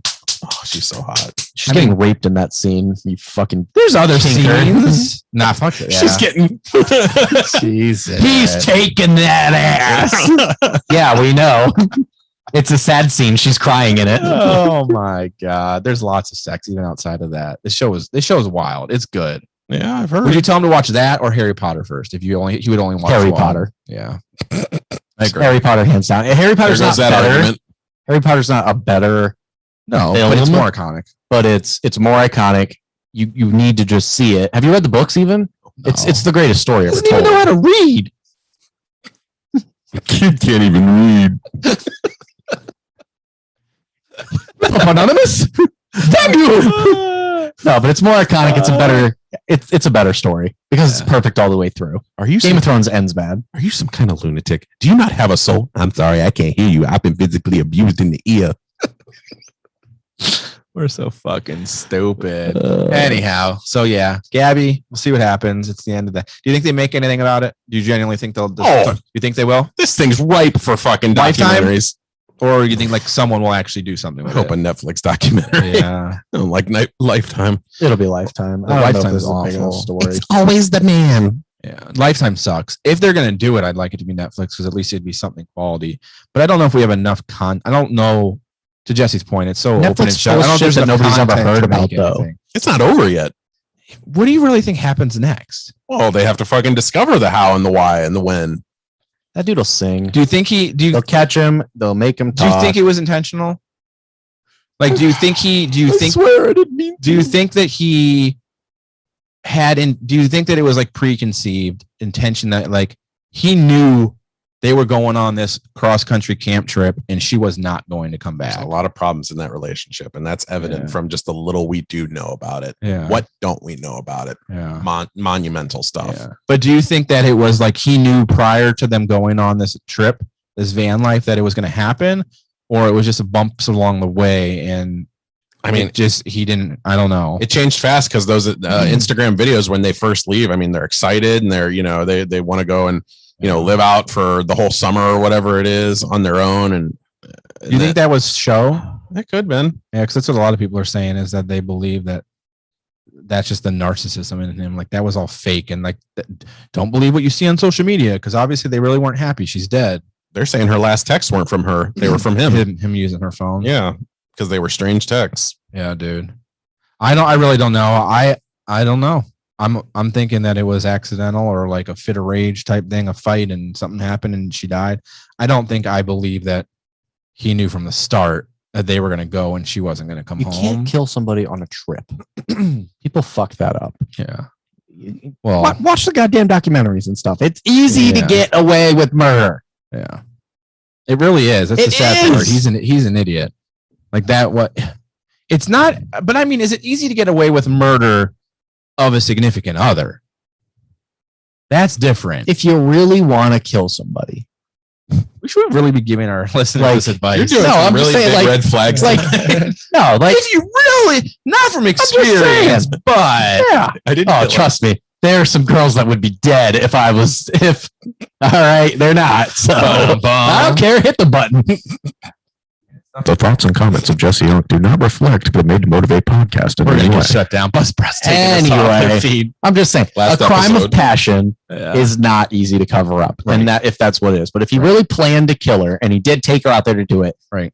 No, it is easy to get away with. Yeah. You could easily you don't fucking fight and do all that other shit. Yeah. And then everybody goes, oh my God, they're so close. They're doing a really good job. Blah, blah, blah, blah. Like somebody just died recently and they were like, they don't suspect the husband at all. He's great. Like it was a podcast I was listening to or something. Like if you guys get along, that suspicion is going to go away very quickly. But if you get along, why are you killing your significant other?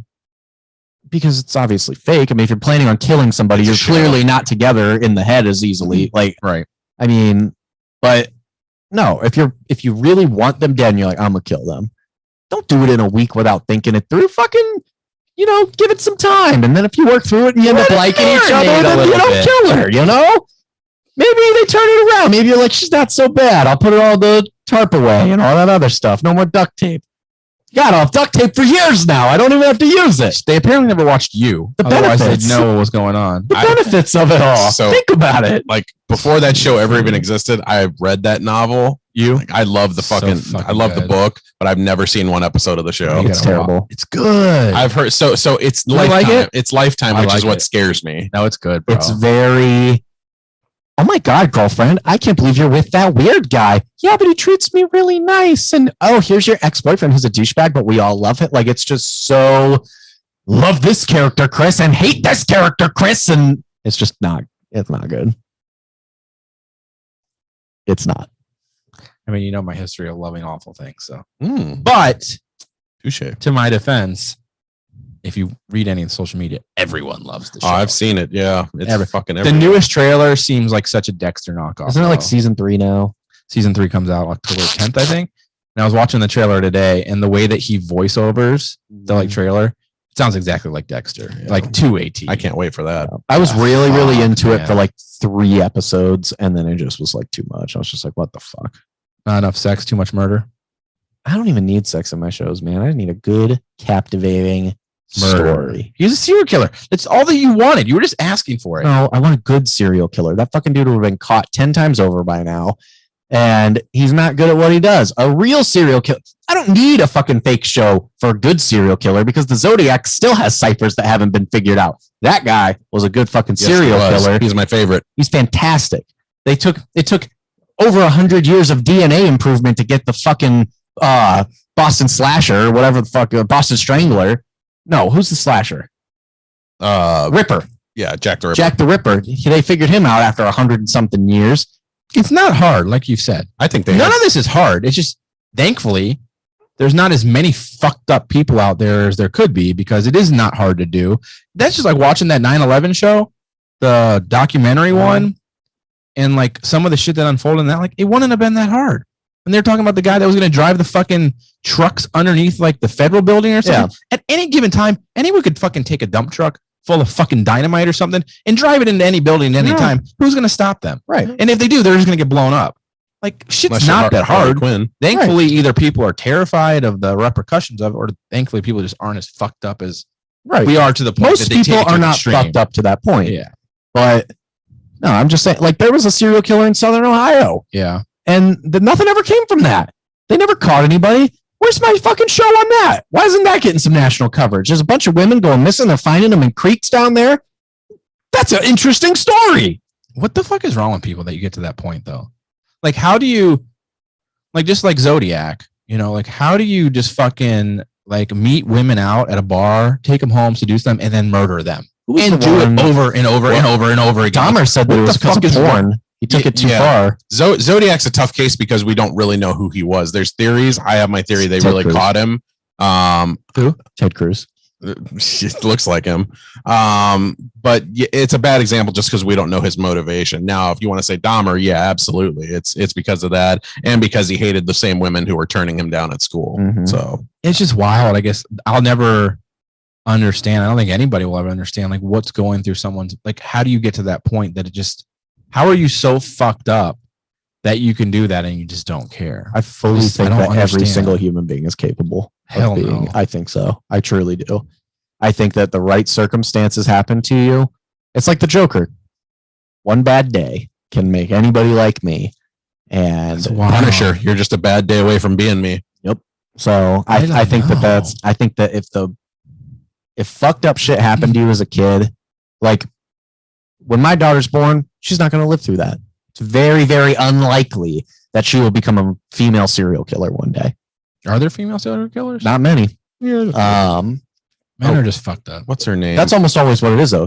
There's either abuse. A lot of them actually have. Like most of the time, a lot of them have head trauma. I think that's a one lot big of thing. guys, it seems like, is just fucking like neglected, like losers, and they fucking lose their shit and they just say fuck it, and it's like a revenge thing. Like fuck those women who denied me, like Dahmer, who didn't think I was cool enough in high school. And I'm white guys is typically the serial killer. Yeah, not a lot of black people, not a lot DC of Sniper women. is the only one I can think of. Yeah, that one dude up in Cleveland. There was a guy up there who had like women in his walls. He was black, but that was the only one I knew. Is that Anthony Solo? It's like The Burbs. That's might be it.